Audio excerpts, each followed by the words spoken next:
Hello. Hello. Hi. Hello. How's everybody? I'm okay. Not too bad. Not Not too shabby. I'm tired. Good afternoon, everyone. Hi. Good afternoon. How's everyone doing today? Fine. I mean, I didn't do much. I just did laundry and procrastinated for most of the morning. I woke up, I made a wrap, and now I'm here. Very Nothing nice. unusual happened this morning. I Yeah. totally didn't start a stream and then completely forget Oh. that this hangout was in just a few minutes. Oof. Oops a daisy. Whatever. It's all good. Everybody's seen Hundreds of Beavers? I Yeah, haven't, of but course. I'm going to a screening of that early next month. Oh, okay. That's cool. I've seen it Yeah. like 5 times already because I just kept showing it to people around me, and also I did like the watch along that you did earlier this month. So it was like it's one of those movies where like you could just watch it over and over again and somehow never get tired. And I don't Yeah. think there are that many movies that can really acclaim to be that, honestly. Yeah, it's fun to show to other people. Yeah, I've been really tempted to watch it, but I think the theater experience will be well worth the wait. It's worth the theater experience. I might be seeing The People's Joker either today or tomorrow because there's a theater not far from me that's playing it. I know you gave that like a 5 out of 10, Adam. What did you think of that? It had some things that I liked. There should be a review out for it maybe today or tomorrow if the editor sent me my stuff. The thing that weighs it down is that it's just kind of a visual eyesore, which I'm sure you could already tell. I mean, yeah, from the Yeah, trailer. we could tell it was definitely unique to some extent. Yeah. It's unique. It looked unique, but I do want to support like trans filmmakers. Oh, sorry. Go for it. On one hand, I want to support trans filmmakers, but I agree that I wasn't a huge fan of what the visual was going for based on the trailers. So I don't know, but I might see it just out of curiosity, and maybe since this is technically an illegal movie, then like I can maybe see it before it nearly gets copyright claimed by Warner Brothers a second time. I don't think it's an illegal movie. It's fair use. It's parody. It's absolutely protected. Yeah. I looked up Warner Brothers is just corrupt and evil. No one really. It doesn't seem like there's any concrete information on like why it was pulled from TIFF, because Vera Drew and Warner Brothers have not really commented on it.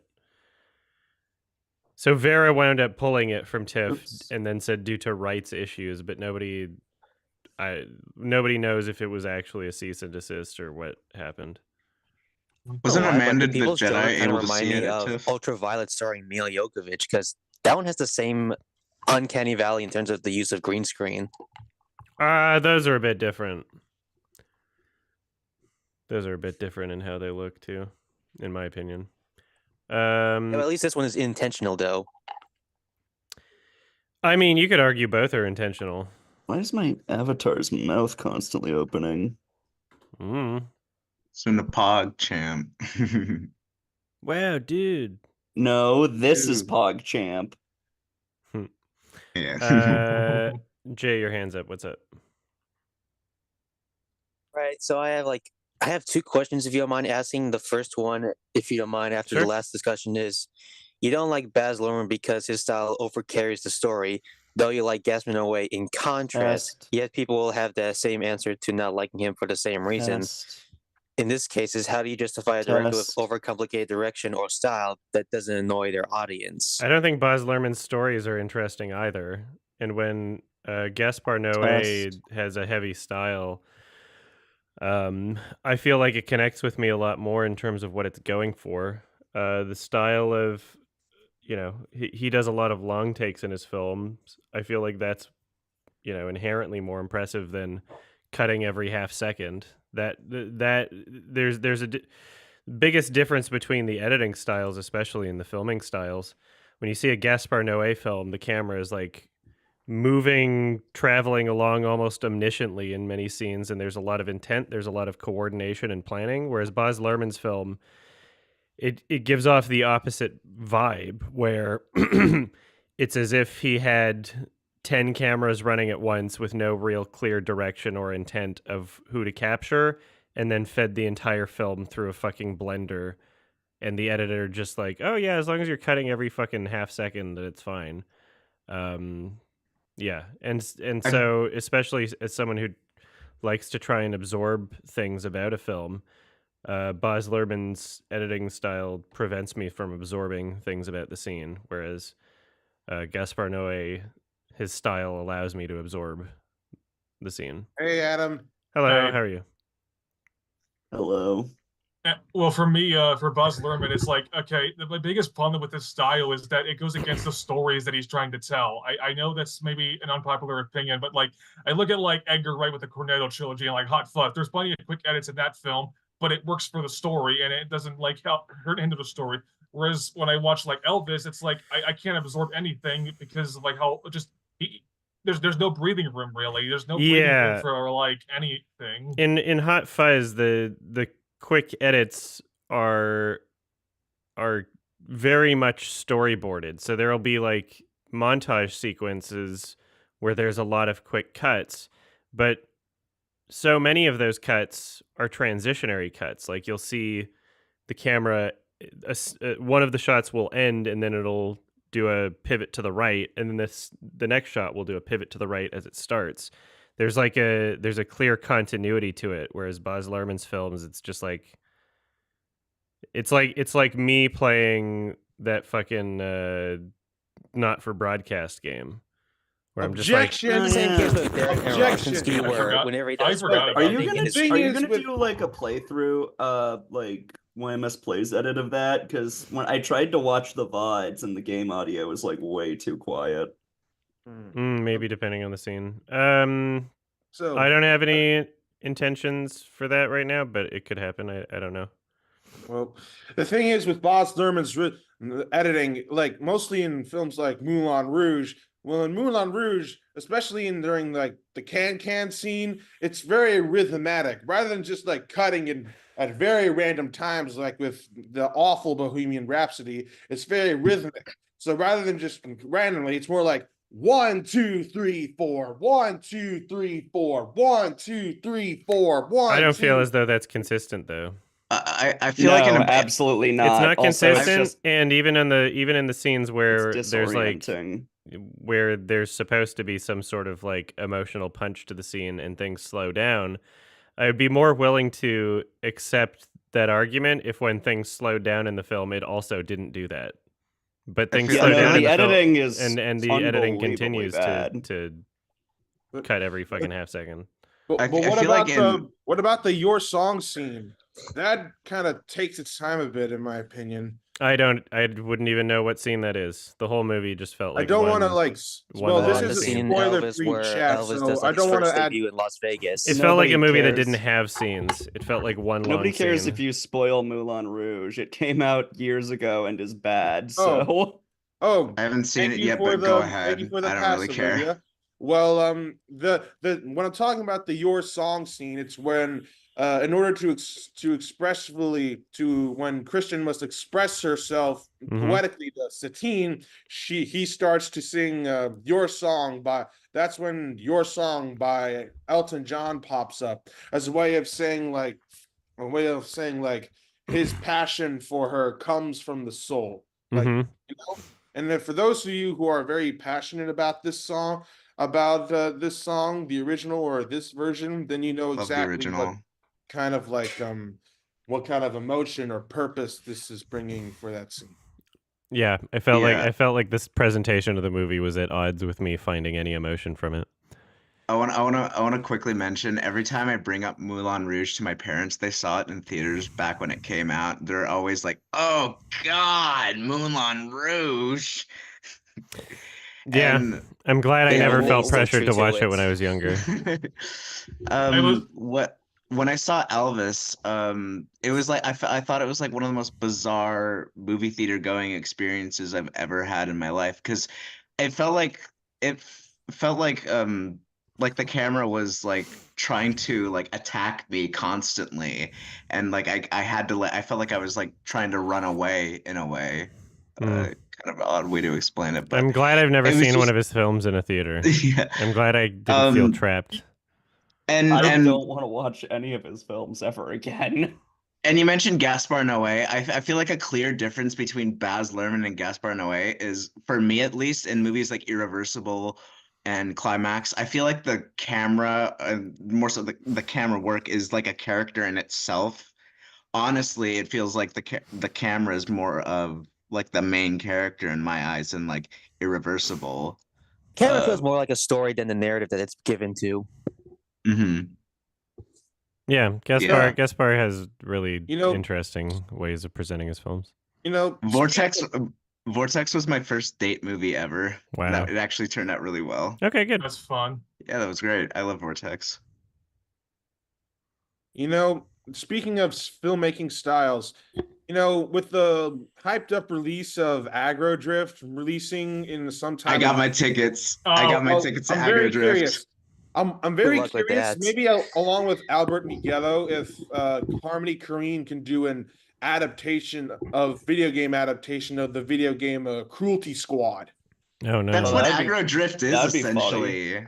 Well, I'm wondering if he can do like a collaboration between Albert Miguelo, responsible for the windshield wiper and some of the shorts on Love, Death, and Robots, to do an adaptation of Cruelty Squad. I don't know enough That'd be about it. cool, I but think Pyro made a video on it, and that's all I know. But I haven't Yeah, seen Cruelty Squad is a very interesting, like artsy kind of game. it. Okay. I would be It's I a would be big real- like criticism of capitalism and shit. Oh. I would be thing- really surprised if Harmony Korine wasn't aware of Cruelty Squad.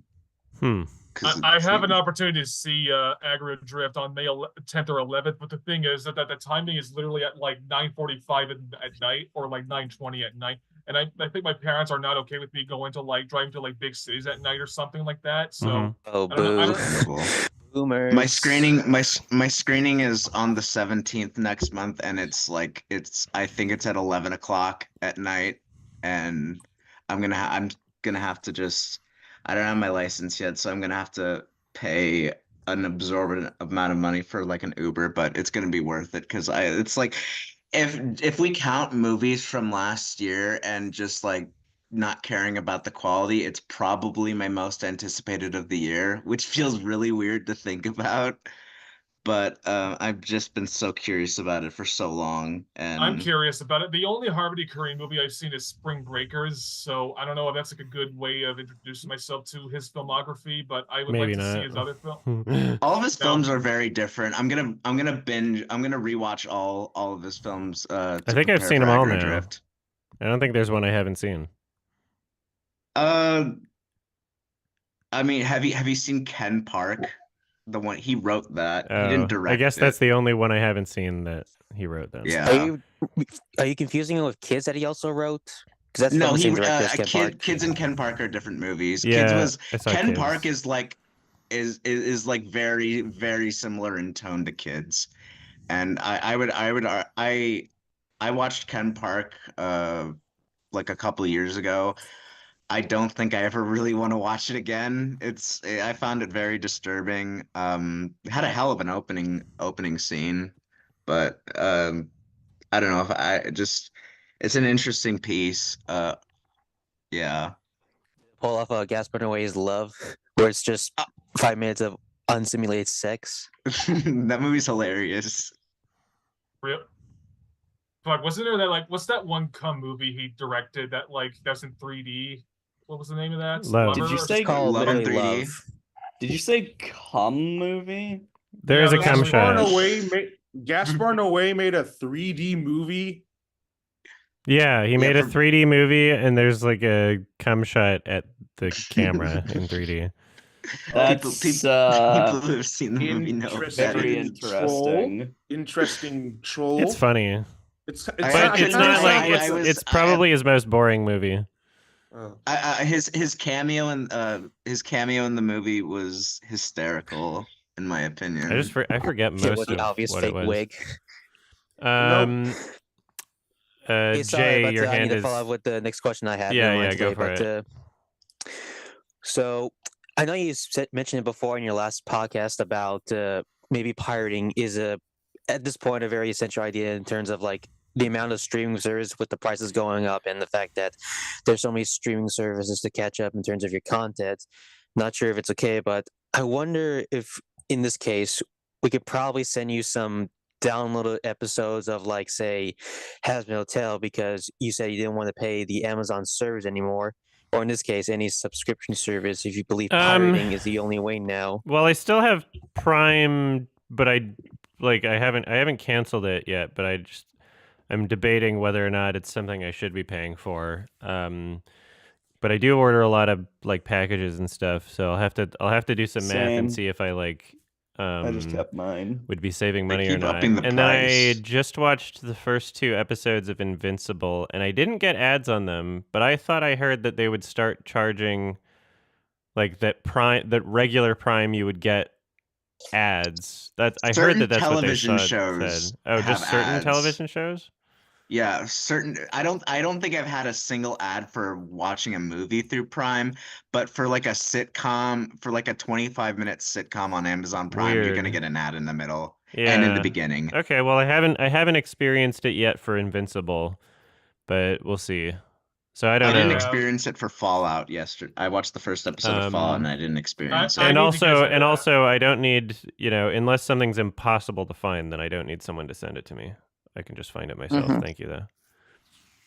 I Right, mean, I was I've wondering just in case you want to save the content and in case you want one of us like Olivia to maybe send you a download video because after all she did save you the video where Derek Savage for no reason deleted a video about explaining why 420 Awards 4th annual event got canceled. Yeah, I mean, there's generally for major television shows, we don't have to worry about it that as much because somebody's already preserved it, and it'll still be available to download at some point. That's good. Yeah. All right, thank you. Rishi, what's up? From directors to pirating movies, I have a very interesting question that I have had on my mind for a long time, ever since a certain legendary meme came in to save the cinema. What are your thoughts on the AMC Nicole Kidman ad? And if a movie theater company were to give you a chance to make your version of that particular ad, be it Regal Theaters or Alamo, how would you handle it? I think I would do it probably more funny, but I just don't know. I would have to. I'd sit down and have like a good brainstorming over it. I don't have a direct idea in my head right now for how I would do it, but I would do something probably something along the same lines, but just more ironic. You probably do like the same thing with the People's Struggle where everything's done in the green screen. No. I do something. Make I don't it know. an infrared. there was like the Oh, Saw God, when Saw X was coming out, they did like a parody of the AMC ad that apparently AMC had to Yeah, DNC. I remember. I Yeah. didn't see that. I didn't know they did that. Yeah, but Adam watched it on stream once. what are your thoughts on it, Adam? The AMC ad? Like, I get why people like it. It's just because of her being Nicole Kidman, really. If it was anybody else, it wouldn't be a notable thing that anybody cares about. And when I went to see Dune in IMAX, I saw that ad and just immediately got PTSD from that fucking video that Shark plays of that ad, but with like the most disgusting fart sound effects in the universe. Great. Ugh. That's funny. Well, Also, it was the first time I was at an AMC in a while because I actively avoid them. I'm in my state, darn. Ohio. We don't have that many AMCs. It's like Cinemark and Regal are like the biggest chains in my state. I think and then like if you want to go to AMC theater, you have to like drive a good distance to get one in Ohio for some fucking reason. But I'm okay with that because like the other theater chains are just slightly better, I would say, based on what I've experienced. I don't know. For me, it's like every with AMC because there's a lot here, but one Regal Cinema. Damn it. Yeah, my Regal. I used to have a lot of Regal cinemas close by, but they've all been like slowly been taken down over the years, and there's like one left. It's all AMC and Cinemark for me. I saw Challengers at a Regal yesterday, and it was like completely fucking. Well, actually, no, there was like 3 people, but it was like mostly empty, and it was just kind of sad the theater that I was at when I saw Challengers. It was just I like, saw Challengers as well. I thought it was Me too. fantastic. I'm sorry. I Just freaking loved it. Just to quickly Potion change Seller topics, movie. especially with streaming like getting more and more expensive and accessible to many. I am like so disappointed in the mass public for not supporting very original films out there like Monkey Man, The First Omen, Boy Kills World, which is actually really, really good. The First Omen's a prequel, Challenger. though. I'm like extremely disappointed in like, especially after like the writer strike and the success of Barbenheimer.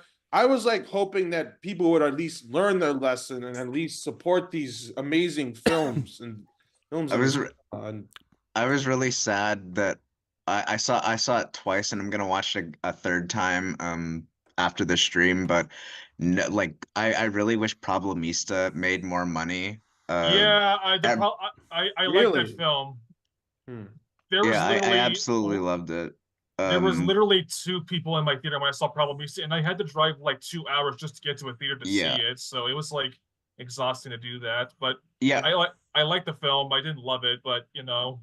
The first time I saw it, it was just me and one other person, and the second time I saw it a couple of weeks later, there was like 10 or 11 people in my auditorium, but we still got like some really good crowd moments in with laughter. Yeah. And it honestly just made my experience better. But I couldn't imagine.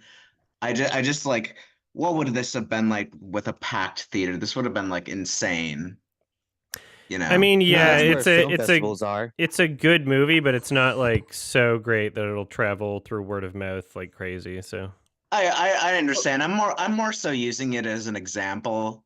But yeah. Like the best experience for something small like Problemista, if there was a film festival where everyone is around here and it's sold out, or if it's an early screen where I mean, it got also crowded and sold out. I think it played at South by Southwest in 2023.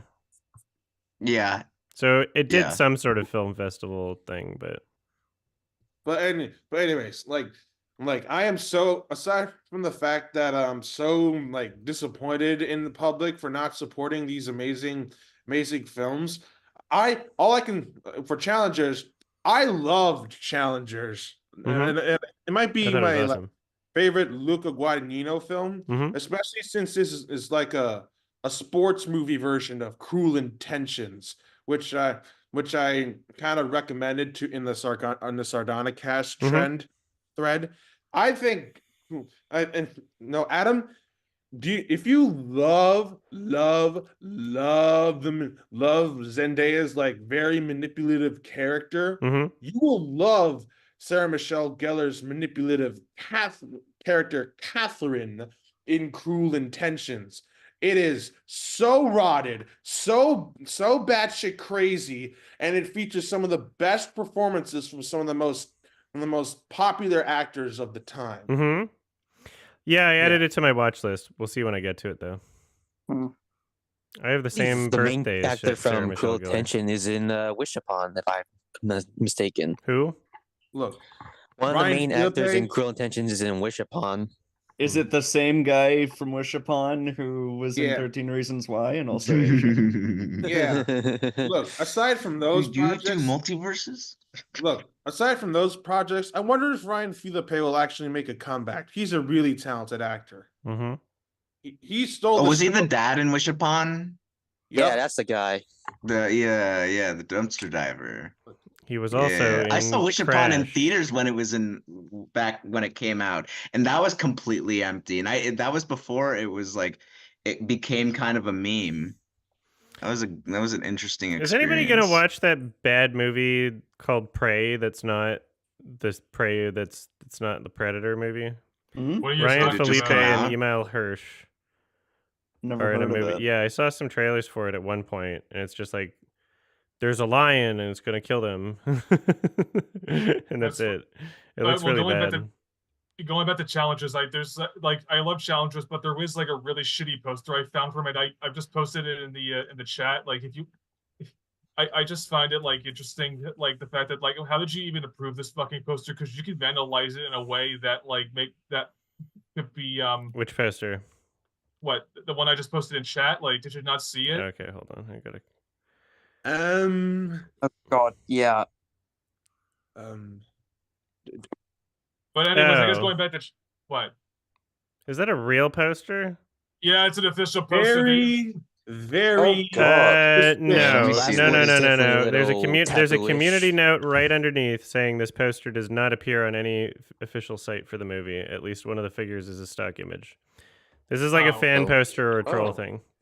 Damn it. This is So happy this is community notes wrong. exist. Yeah. It's like the one good thing on Twitter. I can't see the community note. Damn it! Sorry, it's because I'm a community note publisher, and so I can see the proposed community note. Damn it! So I can Oh, approve okay. the community note. Okay, Hold that on. explains it. If it was community note, I would not have posted it. I'm sorry. No, it's okay. Yeah, but the real poster is, of course, yeah, Much better. yeah, much better. It was a day out with the I like, sunglasses. I like the poster. I like. Yeah. What does everyone think about the score done by Trent Reznor and I Atticus loved Ross? it. I thought the Oh, score so was the good, best part. so intense.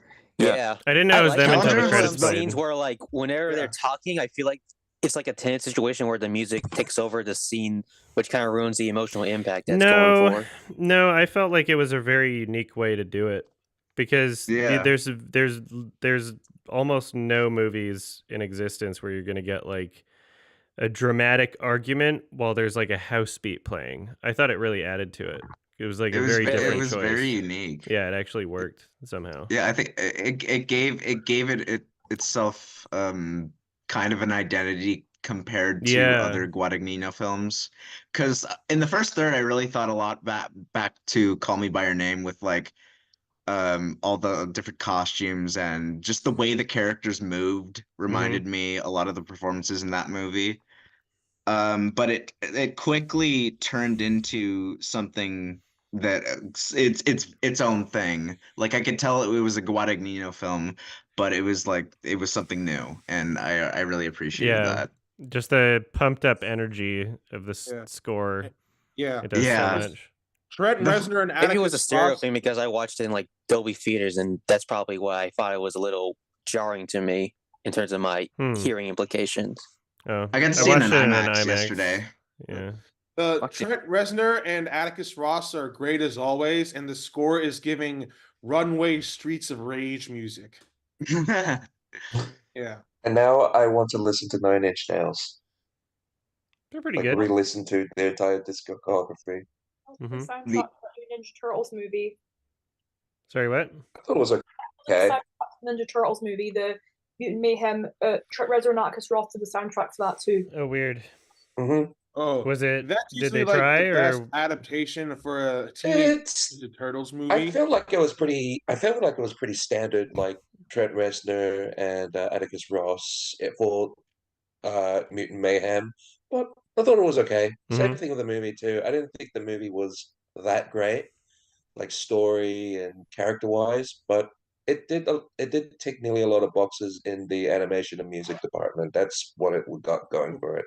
I It's gave like it like a 5 out of 10. It's like Spider-Verse, but not as good, but still good on its own right. It just looks like it's aiming for a much younger demographic. Well, yeah, I think what it really showed. Well, that Teenage Mutant Ninja Turtles Mutant Mayhem kind of reminds me of The Crow, where yes, we have seen this kind of stuff before, but what makes it stand out is its looks, style, and energy. As is the case with The Crow, where it takes a lot of where it takes like a hard rock, goth, heavy metal take on Blade Runner and Batman. This one, the Teenage Mutant Ninja Turtles Mutant Mayhem, kind of takes inspiration from it's basically like if Picasso was a teenager in high school who scribbles on his notebook.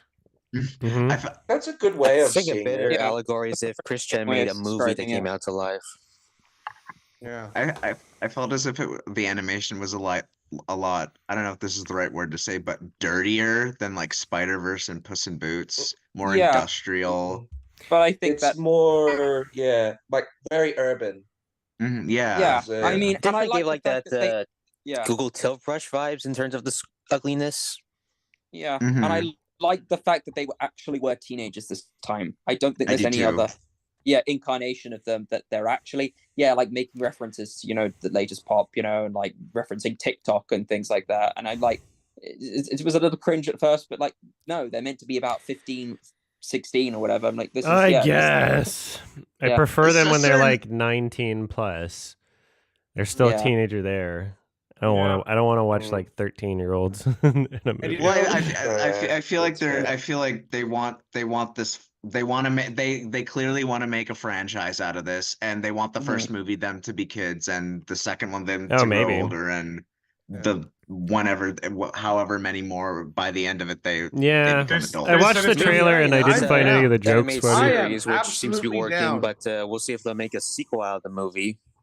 Well, Mhm. I heard they They apparently are making Yeah. one. And It's coming out it like kinda like was- 2026, I think. I think never- they said it's. Oh, Sorry. And it kind of like was the case with Sonic the Hedgehog, where I'm excited to see what they'll do with future Sonic characters. I am very excited to see what this team of artists will do with characters like Shredder, Casey Jones, and Krang, and maybe other obscure villains from the TMT lore. Mhm. I've been told it's going to be like a trilogy of movies, so we'll see how that goes. At least that's like what the rumors I heard about. Yeah, if Maybe they they make can a actually sequel, get a Across the trilogy. Spider-Verse where they just end with a cliffhanger. if they're doing a sequel, some I people don't angry about expect them that. to make them any older. Because mean, part of them being that young is that they're aiming for like a younger demographic. Like a lot of the jokes were like kids movie jokes, but not relatable for adults. As that's I'm the just gonna impression I call got it- from the trailer anay. Well, I'm just gonna call it. Andy Samberg is gonna play Casey Jones. Okay. He maybe not Casey Jones, but he'll play someone. He will be in there definitely. BC467, your hand is raised. What's up? Yeah, I listened to your the latest episode of Sardonicast on Patreon, and you were talking about like Mars Needs Moms and how you found it kind of like fascinating and how much of a failure it was. And the two things I have about it is that is there any other movies you think that like is terrible, but you just find fascinating in terms of like how much of a failure it is? other than Madam Mars Web. Needs- Yeah, Madam Web's a good one. Madam Web is a great example. Yeah. I mean, yeah, tons of them exist. In different ways. Like Valerian is one. Valerian is Whenever is a they great spend a example. lot of money, especially. What the Whenever they fuck? spend a lot of money on like shitty ideas, like the Mars Needs Moms Yeah. and the Cats 2019 of the world. Like there's so Also, many the checks fat- and balances that The should be in fat place. guy from Mars Needs Moms, I wanted him dead like as much as you wanted that fucking turtle dead. I swear to God. I fucking hated that character. Adam, That reminds Grimble-tastic! me. Yeah. That reminds Adam, would me. you I call? think there's like a upcoming documentary about the disaster known as Food Fight. Oh, A really? food fight documentary. That sounds interesting. All I Yeah. knew I about don't it think is they that have- the tapes were allegedly stolen. Yeah. Something like that. 2002. I don't think they got the cast who voiced them to do the interviews or for the documentary. I think it's just gonna be largely focused on like the production elements from the crew, which is understandable Is- because everyone else who is was the voicing is doing documentary- their own thing. Is the documentary being made now, or is it nearly like coming out? Would it come out in a few festivals? I maybe? still want a I think it's documentary being on posting at amusements. YouTube. Oh, An okay. amusement documentary would be fucking sick. I want to Well- know exactly what happened with that one. I want to see a documentary on Catch 2019. I need to know like why the fuck they thought that was a good idea to begin with. Mhm. And The then documentary would just be a lot of like Tom Hooper abusing his animators. you're not wrong. Actually, yeah, you're fuck. You're That's not another wrong. example. For a honestly. moment, I thought you were talking about Coney 2012 for some reason. Hooper is a turd. Exactly. It's Yeah, crazy they He is gave him Best the Director. Prime definition of an Oscar bait filmmaker. A filmmaker who just doesn't care about the craft at all and doesn't care about its filmmaking's full potential. He just wants to make movies just to win an Oscar. I thought the Nothing King's else speech but was more. good. I still need to watch I that. thought it was really good, but it's well- just it was a weird Best Director win for that year Oh. when Darren Aronofsky oh. was right there. Oh, Mhm. which film was it again? King's Speech. Wait, Black Swan. Well, I heard there was Speech wasn't that good and it didn't deserve the win. I started. I mean, a lot of people consider it to be overrated. It was really good. And David Fincher, I believe. There were just better movies that year for sure. Yes. There was Toy Story 3, there was Inception, there was Black Swan, there was a bunch of shit you could Yeah, pick over but King's Speech. Oscars loves biopics for no reason. Yeah. They just love biopics. Especially like Bohemian Rhapsody, where they like just shot on Freddie Mercury's whole legacy, basically, I think. Yeah.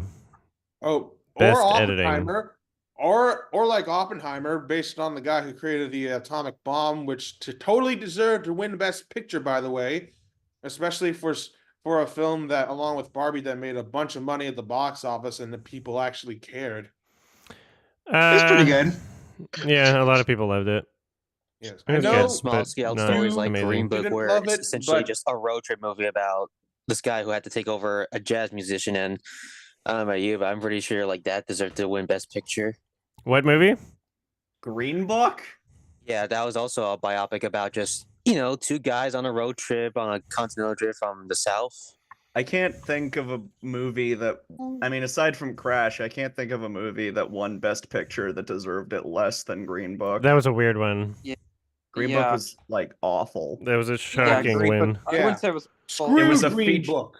It was a movie-length Darman video. Yeah. It was at least we got our reactions on stream for that one because that was funny. Yeah, that's a classic moment. Green Book winning Best That's Picture. a moment in honestly. history. Yeah. It's That's what I it's know. It's one for It's the like- books, kids. it's like Yeah. every subsequent year the Oscars Hey, what's up?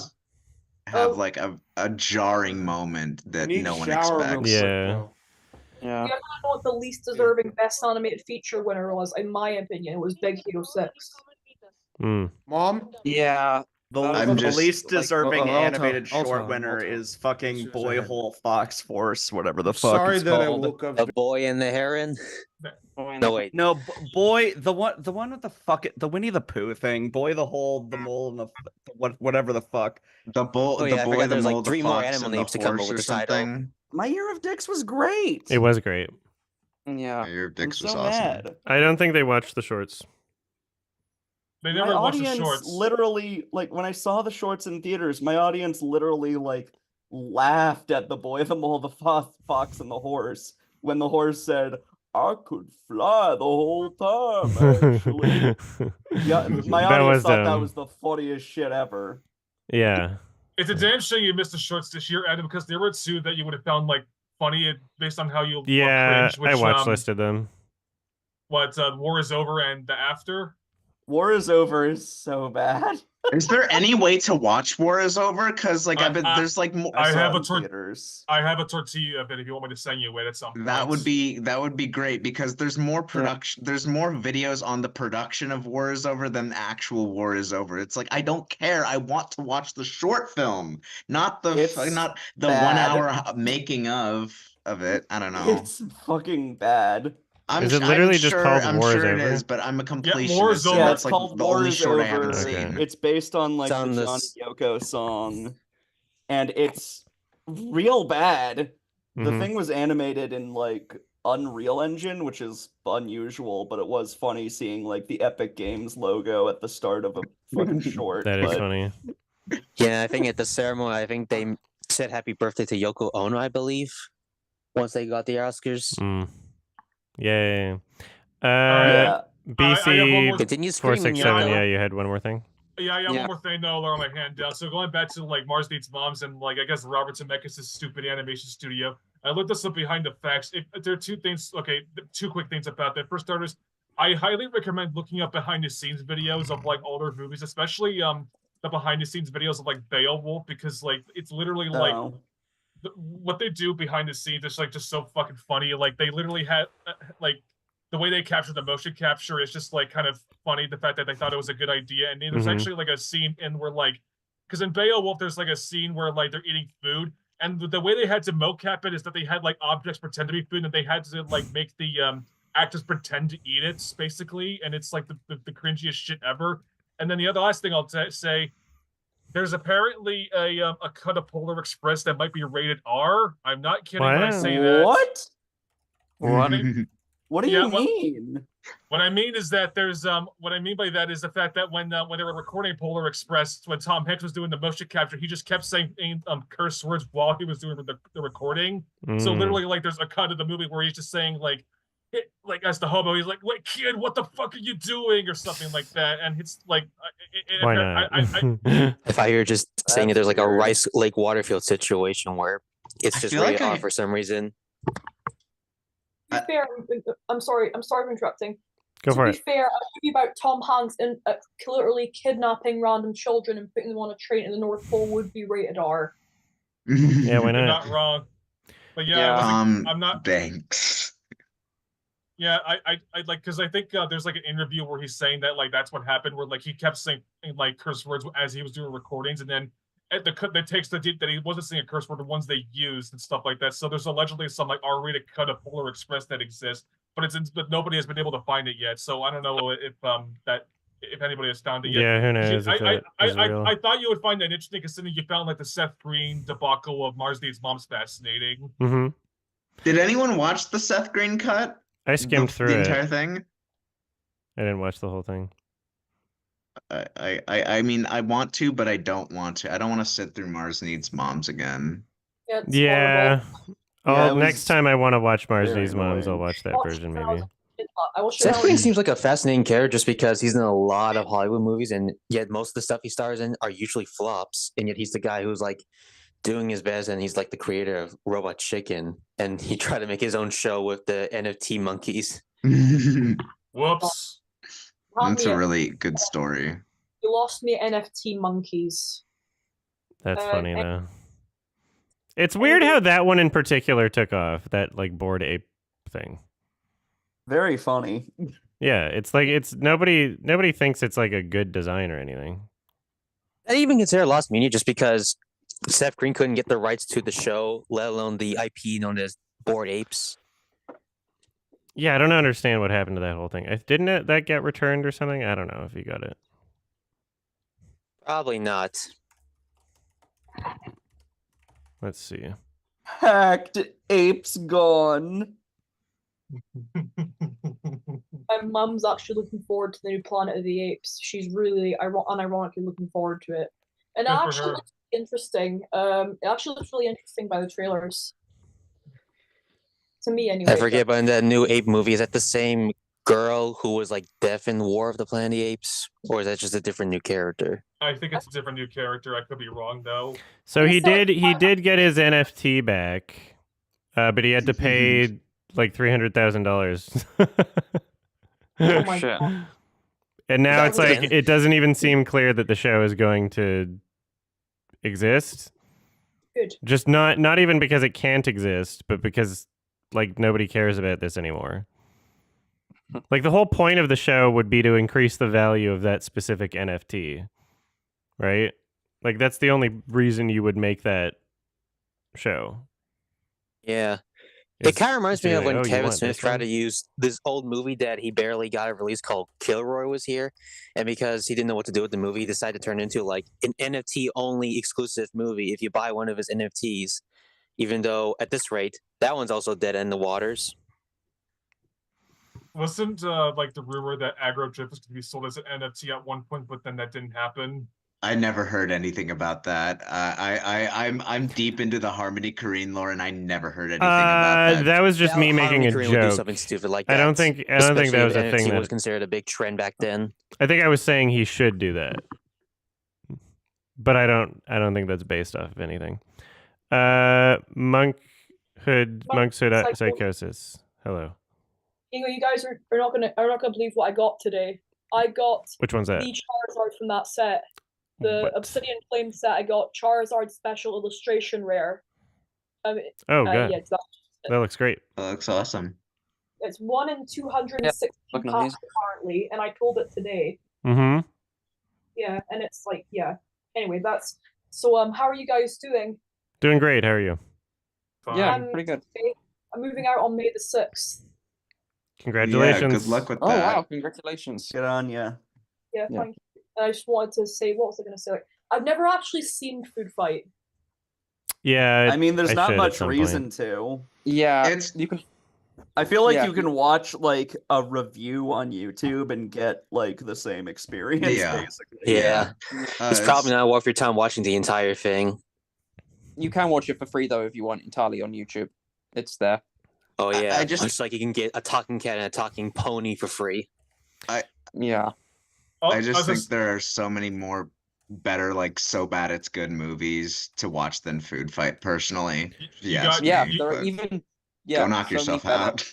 Bad CGI films. I mean, look at anything Saberspot reviews, and there's dozens and dozens of like. I mean, Joshua and the Promised Land is probably more interesting than Food Fight, I think.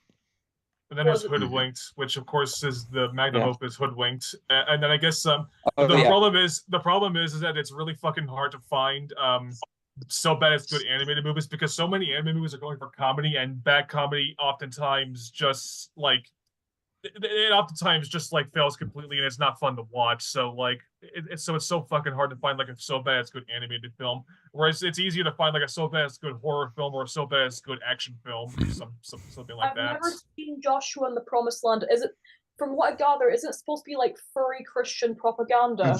It's a religious movie that was animated by like just one guy, and it's about the story of Moses.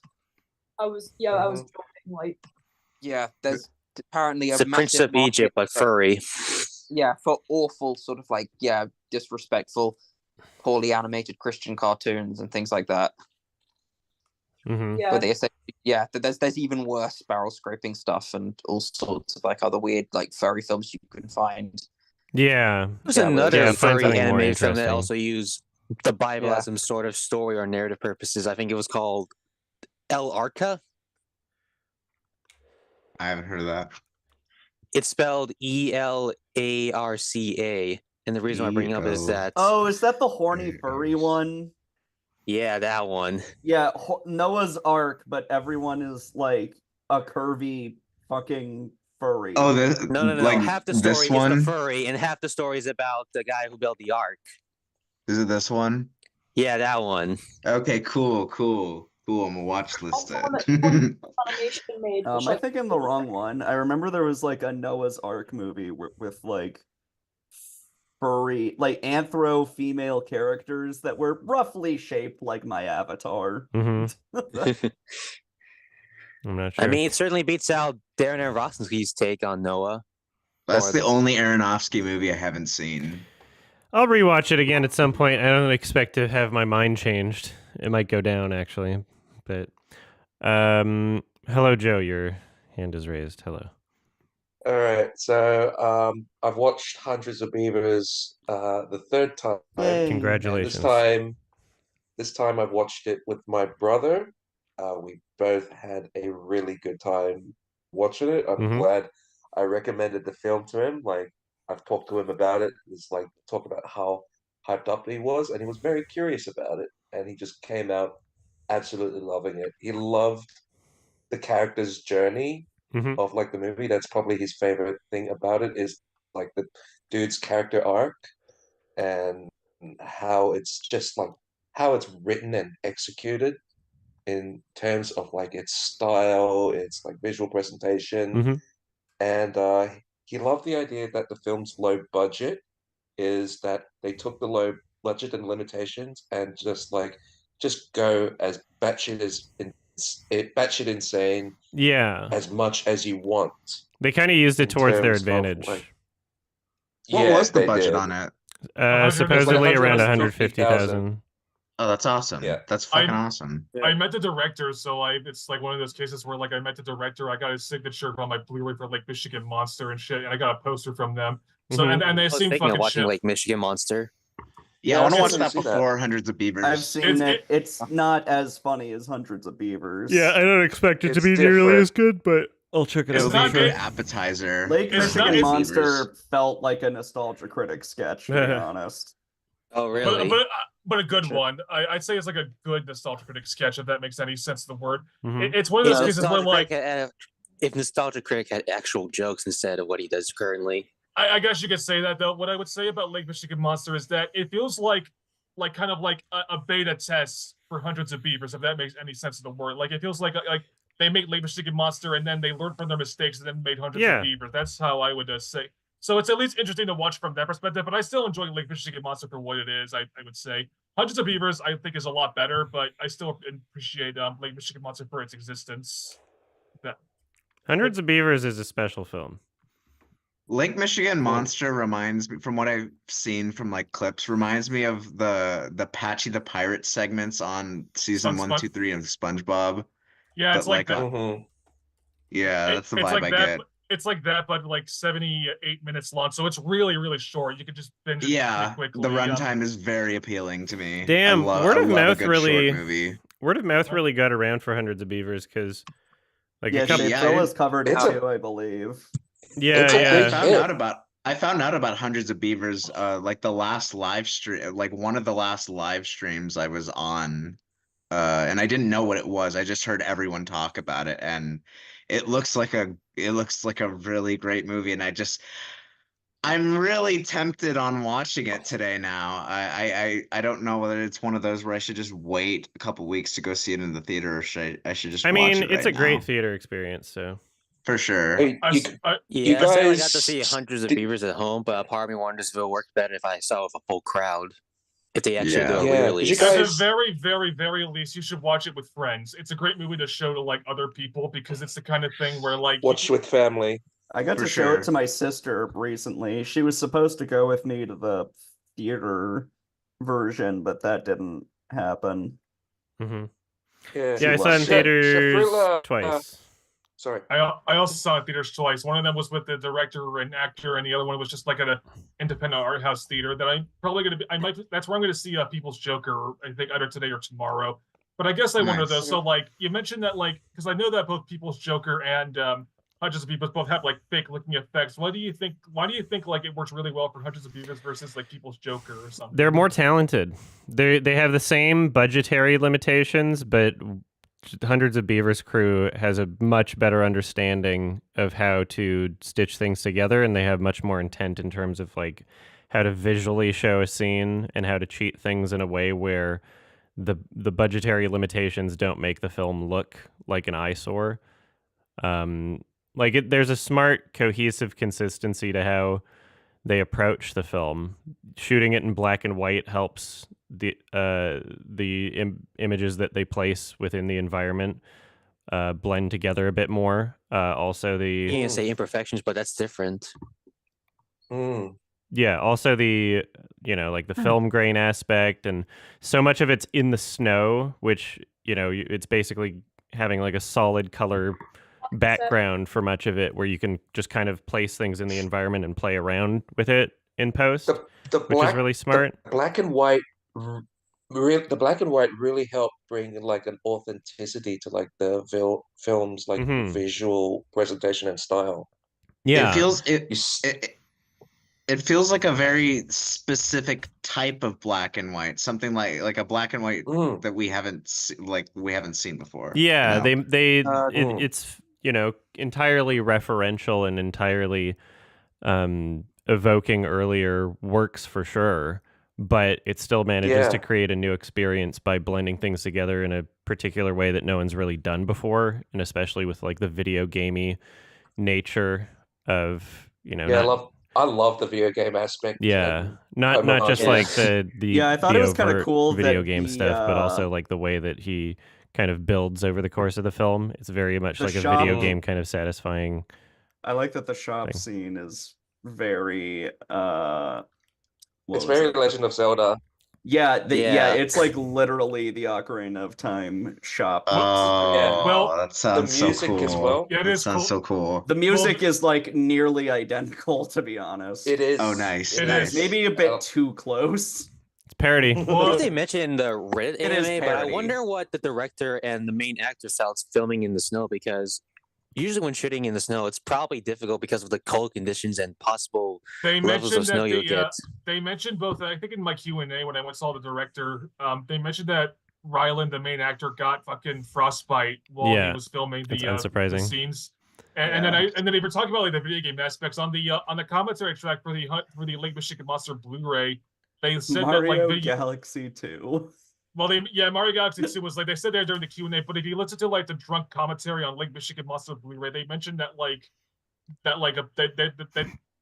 they grew up with Nintendo video games a lot, so that's what helped led them to making the creative aspects to a lot of their decisions in the filmmaking process. So so it's kind of nice to see like somebody understand what makes like video games like various N64 games work super well and incorporate elements that into a film that I haven't seen before. In all honesty, unironically, Hundreds of Beavers is a better Mario film than the actual Mario film from last year. Oh, I believe it. I totally believe it. Oh, yeah. Yeah. Fuck yes. I totally believe it. I just could can't wait to totally see go what with their that. follow-up is going to be now that people are getting word of mouth about Hundreds of They Beavers. said Because that I saw on the Reddit AMA on YMS subreddit, they mentioned that they're working on a horror film next, which they're not going to say anything about it, but that's what they mentioned they're going to do next. Yeah, that sounds interesting. Comedy. Because I'm getting a lot of Abbott and Costello meets Dracula type of vibes, or whatever they're gonna do next. They said horror-y type film. They didn't say if it's a horror film or a horror comedy. They just said horror-y film. You know, like horror-y, like kind of like a horror vibe. Maybe not like an outright horror, but maybe like a horror comedy or something. Like a spooky kind of vibe. Yeah, kind of like that. I would imagine that's what they would go with. Yeah. I mean, I'm kind of curious to see what they could do now that they're, subverting the genre and talent. Yeah, now that they've got a lot more eyes on them, hopefully it's easier for them to make the and Q&A get their was film a scene. fucking blast. They had a bunch of energy when I was at the Q&A for my screening of it. They seemed like they had a ton of fun doing it. Mm-hmm. Is there beavers in your screening? Yes, and a bunny. Same. That's awesome. During the trailers, they literally like they were playing trailers for like some old movies like Casablanca or like some foreign stuff, and like I think during the trailer they just kept like messing with the audience as the trailers were going on and reacting to it, which I thought was like really fucking cool. So it's not at every screening, but with the one I was at, I got like insanely fucking lucky to just catch it early. Mm-hmm. Yeah, the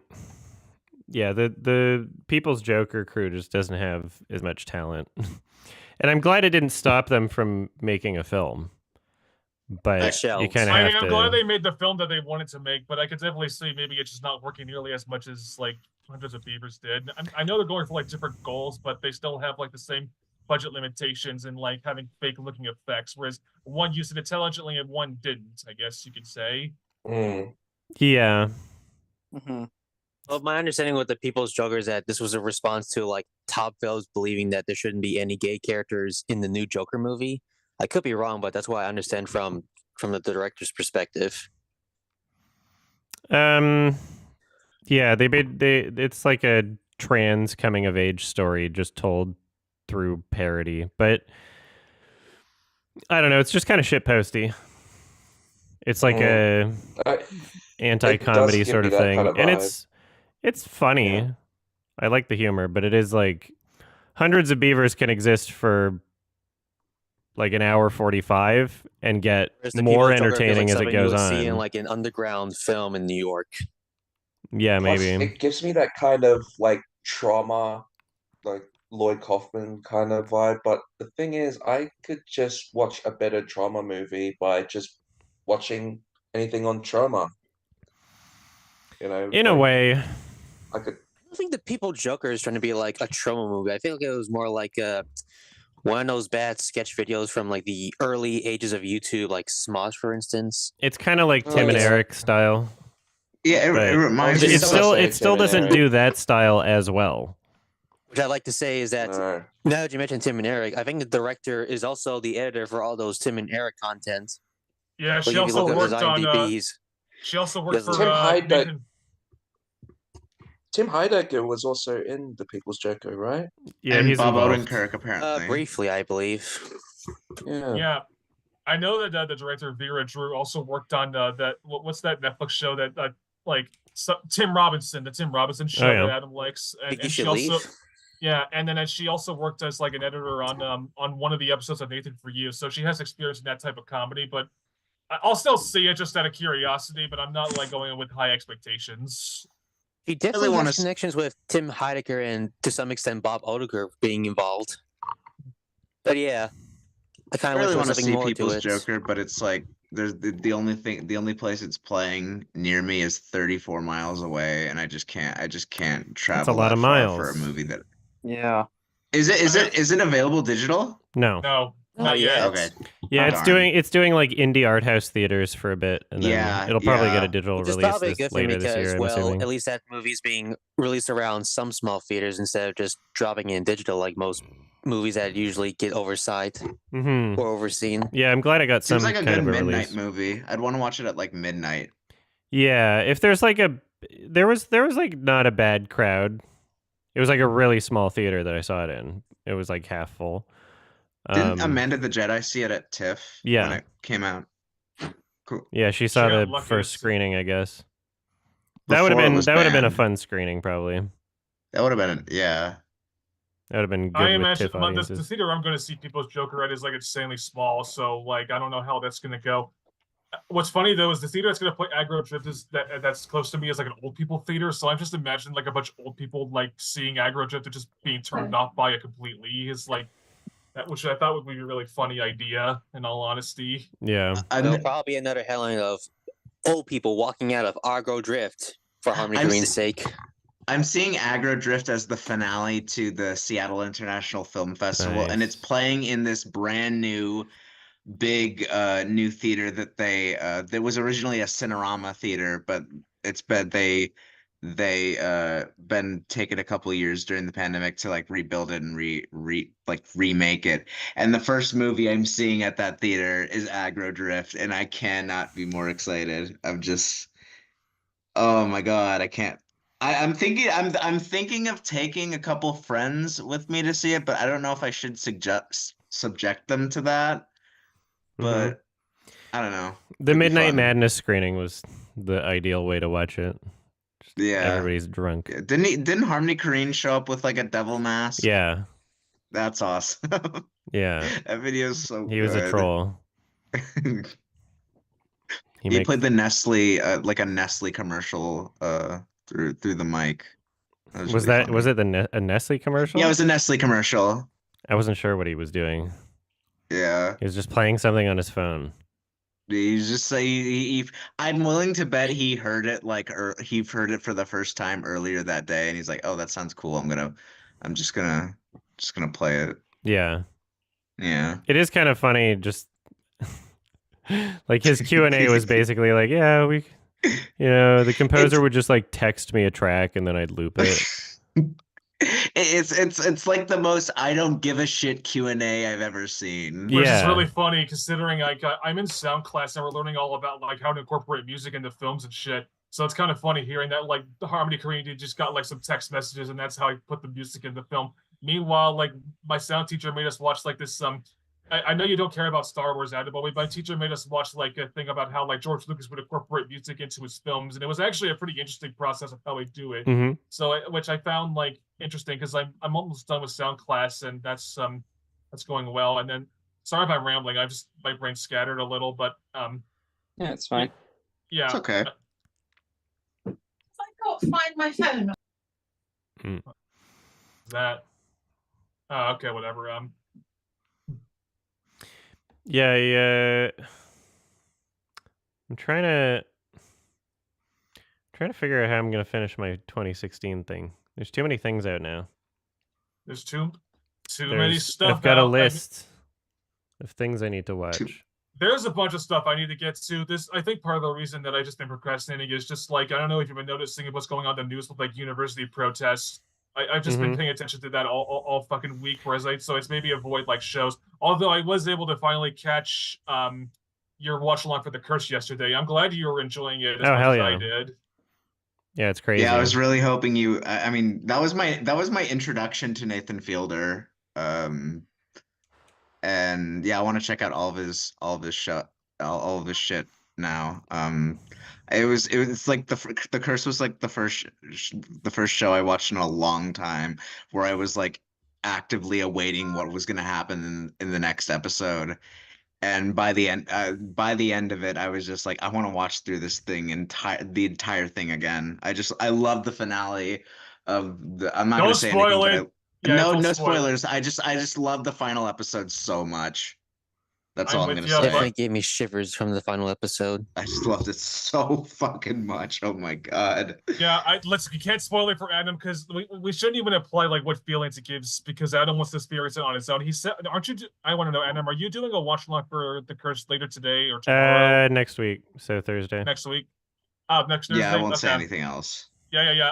I fucking love The Curse so much. It was It's one of the few. interesting. It's one of the few shows where I actually like wanted to see what the fuck was going to happen next. There's still a bunch of stuff I need to do. I still haven't finished Invincible season 2. I'm halfway through that. I want to go through the Fallout show because I've heard good things, and also I want to maybe give you an opportunity to maybe try out Fallout New Vegas at some point. Mm-hmm. And I also trying to think what else is there. I've heard Halo season 2. That's funny. And then I think You're still trying to watch Halo season 2, right? For maybe the watch along. Yeah, I'll do one. Yeah. Considering Halo season 1 was what you got into you doing watch alongs in the first place, right? Yeah, that was my first one. Yeah, and then there's also Boys season 4 coming out in June. And then if we're going by like video games, like there's the Paper Mario Thousand Year Door remake next month. There's what else is there? I can't really think of anything on the top of my head. Shogun. Oh, yeah, I've heard Shogun, and then My dad loves the Shogun book, so the new Park Chan-wook show. Yeah. Oh what is yeah, it that called? show. Yeah, fuck you. The Sympathizer. I've seen the first episode of that. I liked it. Directed all the episodes, but oh well, at least he's directing the first 3. I mean, when you're a showrunner, you give people like. Yeah, Park Chan-wook is a showrunner, so it's Yeah. probably just the same vision over and over again. And then there's my profile picture. We have Smiling Friends season 2 coming up, so we still have a lot of stuff to look forward It's to. annoying. Yeah. I think your friend is in Smiling Friends, right? What? I was talking to him about one of his podcast guests is in the Smiling Friends season. There's 2. a bunch of YouTube people in Smiling Friends. Yeah. Yeah. A lot of cameos. It's like, yeah, that Fallout, Invincible. I've heard Baby Reindeer's good. Yeah, Baby Reindeer is pretty fantastic. It's got a really chilling. Yeah, I've been watching it with my parents, and it's got this really. It's basically based off a real story of like what actually happened to someone, like how he was just like kind of like manipulated by multiple people. It's like this failed comedian or something like that, and he ends up getting force-fed drugs or something one day, and these are all in actual events that have happened to him, and he's recounting in real time. And yeah, the first bunch of episodes are on Netflix. They were out a few days ago. Yeah, Are all of them out or no? I think it by looks this like point, it. yeah, at this point, it's pretty amazing. Unpopular opinion. I actually kind of like the releasing one episode a week method No. because it gives no. Go for it though. You can explain Well, yourself. all right. I'll just let me give you my definition. You can counteract me. time to But I- discuss it. What show?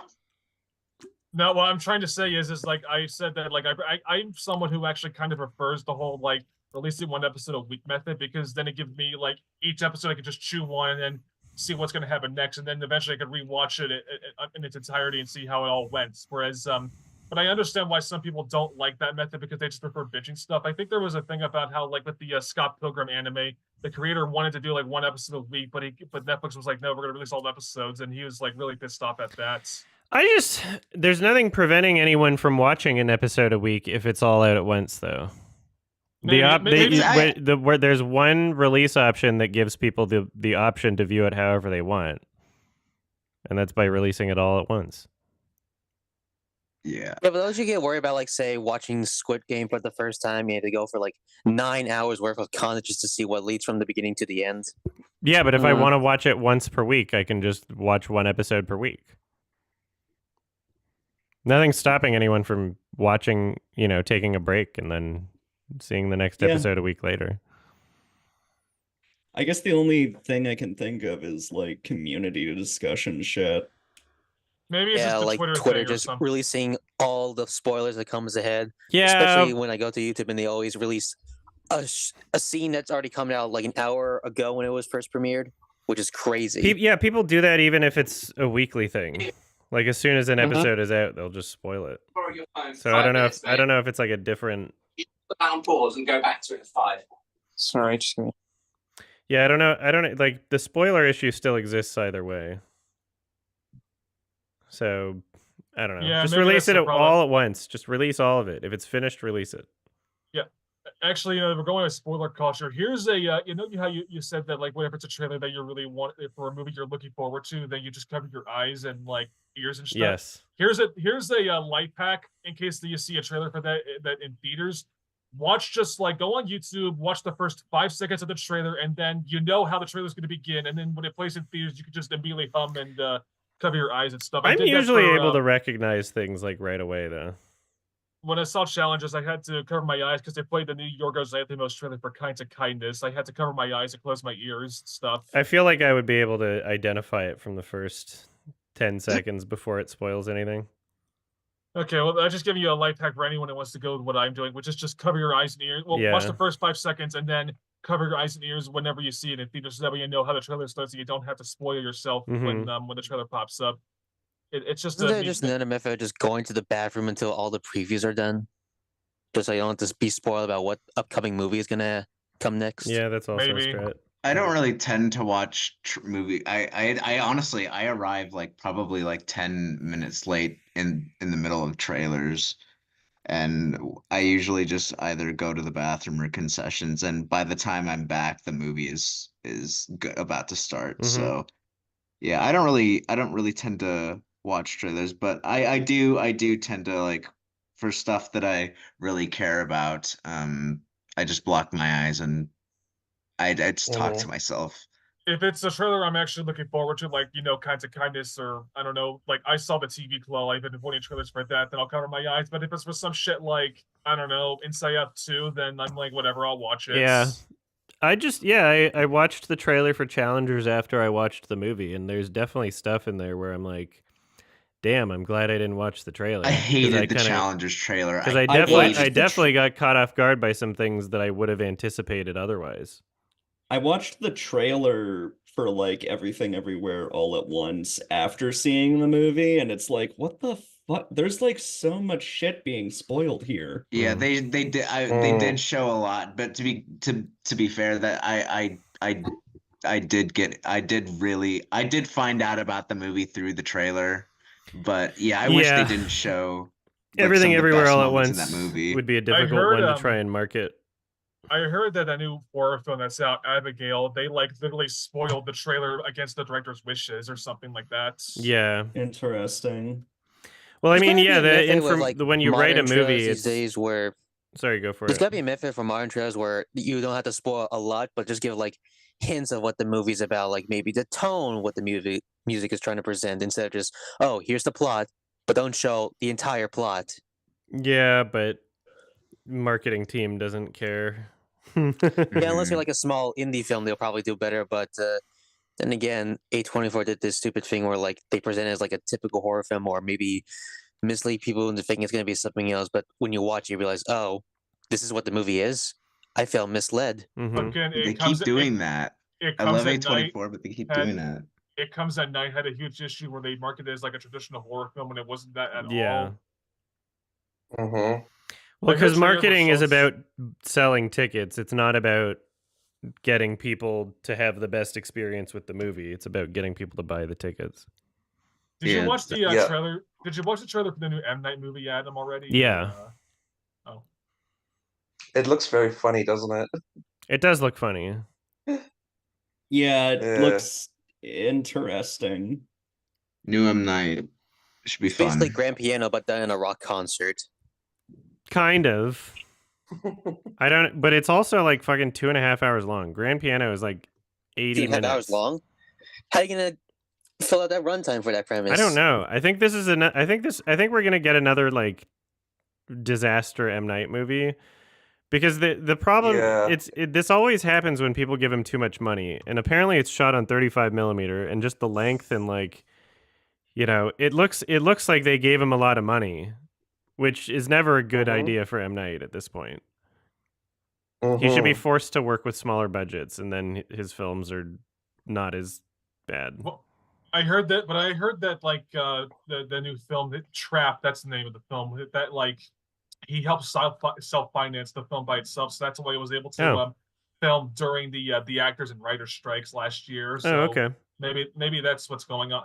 I think I'll watch it just because I think Funny M. Night is the best M. Night, I'd say, and I think it will be interesting. I mean, I'm always gonna see an M. Night movie. There's never gonna be an M. Even Night the movie show I from don't Apple watch. TV, the show where they basically raise a fake baby. I saw the first few episodes, and then forgot about it entirely, and I don't know if I have any reason to go back to it. Mm. It was fine. It was kind of bad.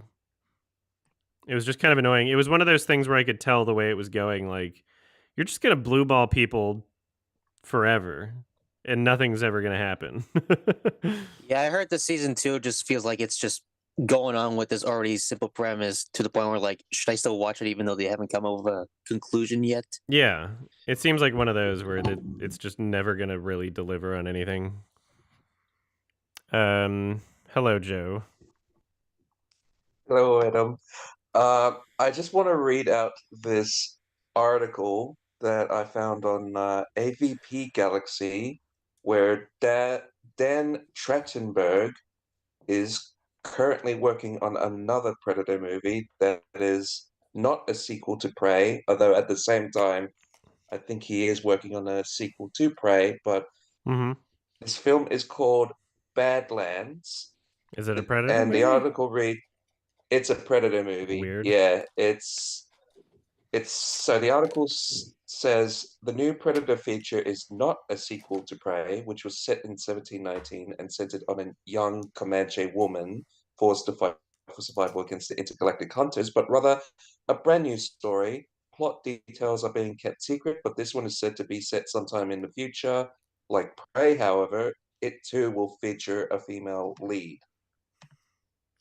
And I don't know how I feel about that. I mean, I thought Prey was alright. Thought it was decent. Nothing to really write home about. I think Dan Trachtenberg does have like a very talented eye and skill as like a director. He's not the best. He's kind of like a Federe Alvarez kind of like director, in my opinion. Where I mean, both Fede Alvarez and Dan Trachtenberg made a short film that was based on that they post on YouTube before being picked up by a studio. Surprisingly enough. I think Dan Trachtenberg did a short film based on the game Portal. He did, I believe. That's how you do it. Yeah, and apparently that was great. Make a short fan film, and if it looks good, then you'll get some movie deals. I suppose, yeah. That's how people do it. I don't know if Fede Alvarez short films was a fan film. I think one of them was about like a sort of like robot science fiction kind of short, but that's as far as I remember it. Like David F. Sandberg just made his Lights Out short, and then they just turned that into a feature. Sorry, not David F. Sandberg. What's his? No, it is David F. Sandberg. That's his name? It's David F. Sandberg. Okay, thank you. Yeah, that's his name. I almost thought I confused it with Andy Samberg. I remember at the time when like they got the guy who did the Kings of Summer to make a King Kong Skull Island movie, even though his first film was made like an indie film. It's kind of surprising to see studios rarely do you get a bunch of indie filmmakers to give them a huge project, even though they had no experience with like VFX and they do that all the time. Unless you are lucky. Yeah, they do that all the time. They've done that with like a bunch of Marvel movies. Yeah. Although it's one of those things where like once you get them to get the resumes done, what will they get afterwards in terms of revenue and maybe job at least? Yeah, well, I mean, a lot of when you have like a big budget film and a lot of special effects, usually there's like a special effects supervisor or even like a second unit directing a lot of those scenes. Like it was so clear in Cocaine Bear. Like there's entirely different directing styles as soon as the fucking bear shows up. I'm like, okay, you didn't even film this part. I did not like Cocaine Bear that much. I thought it was kind of boring. Yeah, what a waste of concept. Yeah, I didn't like Cocaine Bear at all. And that's one of those movies where my I audience forgot that I was in was completely eating it up, and yeah, I was I was about to spoil it, but I'm not gonna say anything. You can spoil it unless anybody in here really cares about spoilers for Cocaine I Bear. do not give a shit about Okay. I've seen it, Cocaine Bear. so I Go don't care. nuts. They should have called it Pablo Escobar. That's a much better title. Okay. Okay, yeah, I don't know. my audience was applauding when Ray Liotta was getting mauled, and I was like, this feels really wrong, because they were applauding at a phenomenal actor's death, basically. So that Well, a just kind character's of Metaphor. death, but yeah, it a just character's death, not an actor's death. I They- know, I know, yeah, I maybe- know maybe it's, they I didn't know even it's the know. character, but like it's hard not to see through that lens when I'm a big fan of his work. But They probably didn't even yeah. know. Yeah, I'm willing to bet they didn't even know. I don't but think it's just the audience that loved Cocaine Bear is like filled with like film enthusiasts.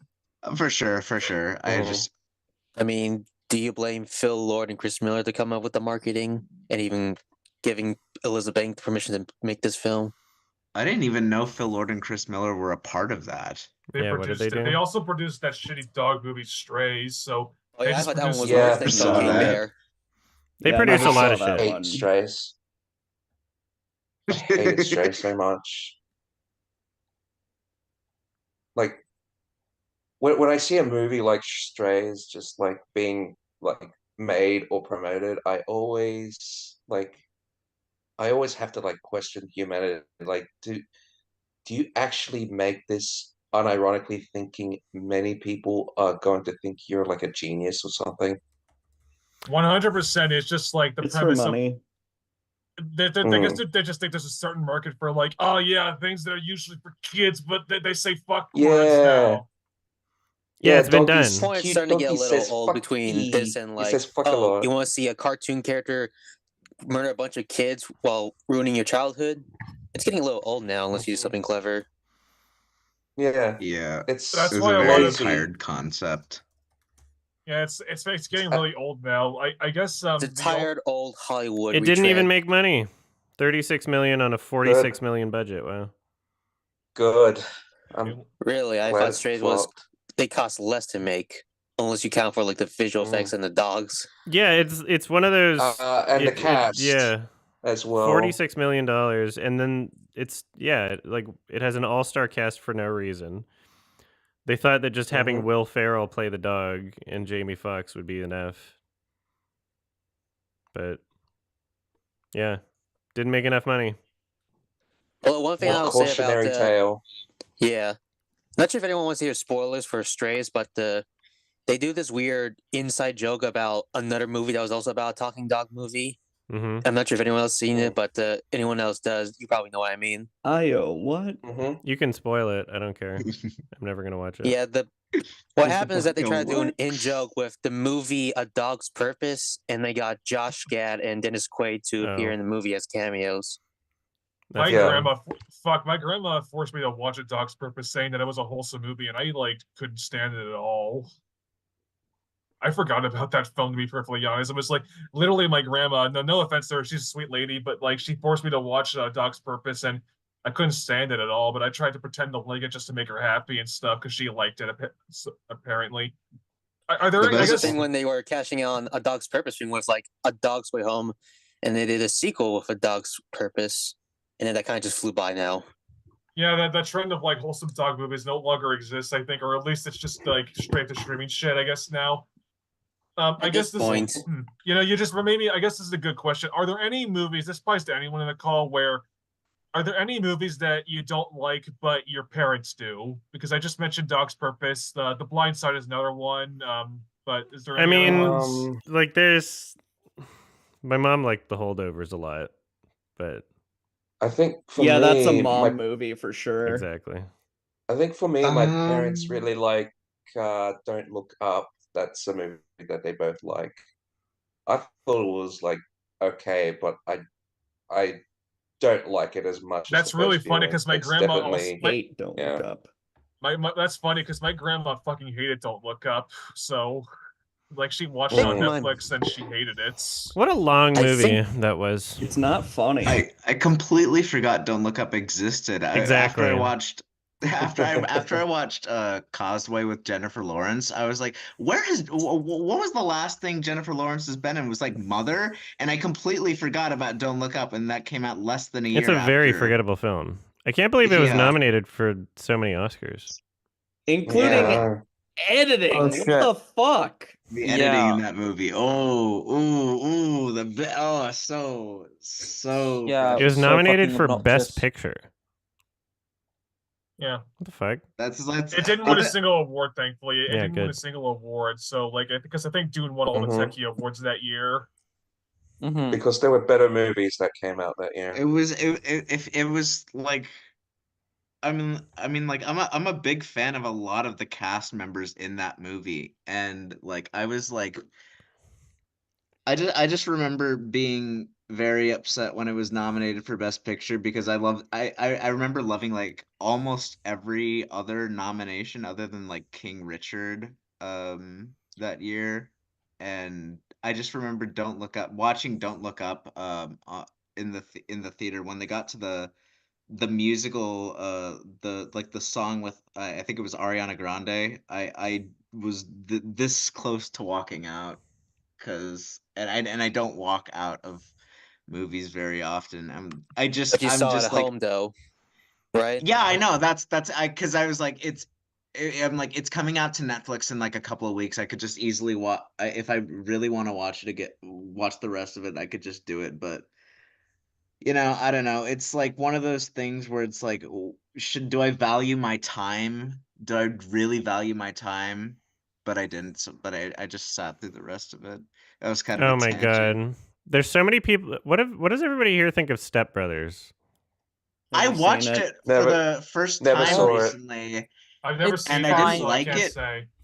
But I didn't hate either. it as much as I thought I was going to. Everybody, I don't like it, but there's so many people that consider this to be like their favorite movie. Yeah, Is it one of those comedies that you'll put on in like in a college setting? Is that what I'm understanding? It's literally just the entire concept is Will Ferrell and John C. Reilly are acting like man children, and that's the entire movie. Here's the thing about Step Brothers that was interesting to me was I didn't really find much of it funny at all, but I was more fascinated because I had heard so many of these lines uttered, like people have quoted this movie to death. So I was like very familiar with a lot of the jokes that was in it. I was like, oh yeah, I remember someone telling me that, and it was just it was a more fascinating watch than I expected it because people just quote it all the time, and I feel like it's a very just not a very like middle of the road kind of unspecial comedy when there's a lot of other movies from comedies from that era. Yeah, and there's certainly nothing about it. It's like this isn't even just like people's favorite comedy. Like there's some people that say this is their favorite movie. I'm like, there's nothing there's nothing in this movie where you can say like, oh, the directing. Like it's so simple. Like the entire thing is just if you like Will Ferrell and John C. Reilly being man children, that's the movie. But there's nothing about the production of it in any sense. Like there's nothing about filmmaking in that film. It's a literal frat pick where you go with a bunch of frat boys and go, "That's funny, bro, right?" Nothing really subversive about the script. It feels very paint by numbers. Yeah, it's one of those things where it's like, why did this movie succeed and not a bunch of other movies that are trying to be the same thing? Well, we know why. It has something to do with the producer involved, but that could be just a lucky guess. Well, actually, I have another idea. Maybe why it succeeded. It came out in Did it come out in 2008? Yes, like 2008 or 2007. Yes. Yeah. Okay. Here's the thing. That was when the financial crisis was going on. So my theory is that people, you know how like people are just way more selective about going to see movies nowadays. They're only like see like 1 or 2 movies a year. That's probably what happened in 2008. They would rather see like just a stupid comedy rather than like a challenging film like Synecdoche, New York and shit. I don't. We're not even talking about the people who love Step Brothers don't even know that Synecdoche, New York exists. Like we're not. there's no reality where like they could have watched Synecdoche, New York. Like I would be. Well, I understand that though, but maybe they just didn't want to see. Maybe not necessarily Synecdoche, New York, but they just didn't want to sit through like a challenging movie. They'd rather just sit there like a screwball comedy, I guess. And there's nothing wrong with that. I'm just wondering, like, what about this particular one resonated with people so much? I was really interested. I was at a movie really like. Interested in Sorry, go for it. Having a discussion with someone who's very into cinema, who genuinely loves Step Brothers. I would actually like want to have a conversation with some like a big fan of it, who's like very into filmmaking and stuff like that. You know. Yeah, I'm not sure. I was at a movie theater a couple weeks ago, and I was like eating a snack between movies, like at one of the tables near concession, and then I guess there was like someone applying to work there, and they just did their interview like right next to me for some reason. And the guy was, I was like, I was eating, so I was kind of forced to eavesdrop. And they're like, why do you want to work here? What would people describe you as at your last job? And one of the questions was, what's your favorite movie? And the guy just, without any hesitation, he's like, Step Brothers. And I didn't. Obviously, I'm not going to comment on any of these things in front of that person, but I'm just like, oh yeah. It reminded me that there's people that love Step Brothers. The people that love Step Brothers are people that only watch like one movie a year and don't watch any other movies. We don't know. Remember I was at a I don't want to generalize people. I'm just saying. I don't want to I don't want to come across as if I'm judging someone for liking those types of movies. I think Peach really loves Step Brothers. Yeah, sounds about right. I don't like judging people based on their movie taste because I rather judge them based on their character and stuff like that. But I mean, like, there's only a few movies where I would like, if you like this movie, I don't understand like where the fuck you come from. The only movie on the top of my head where like, if you like this movie, I don't even know where the fuck you come from is like those like Jason Friedberg and Aaron Seltzer movies like Epic Movie or Disaster Movie and shit like that. Like if someone said, "Oh yeah, those are my favorite movies," I'm like, "What the fuck is wrong with you?" Yeah. It's funny that there's like a variety of clever comedies out there, like Hundreds of Beavers, but most people probably don't have the money or access to even watch in the first place.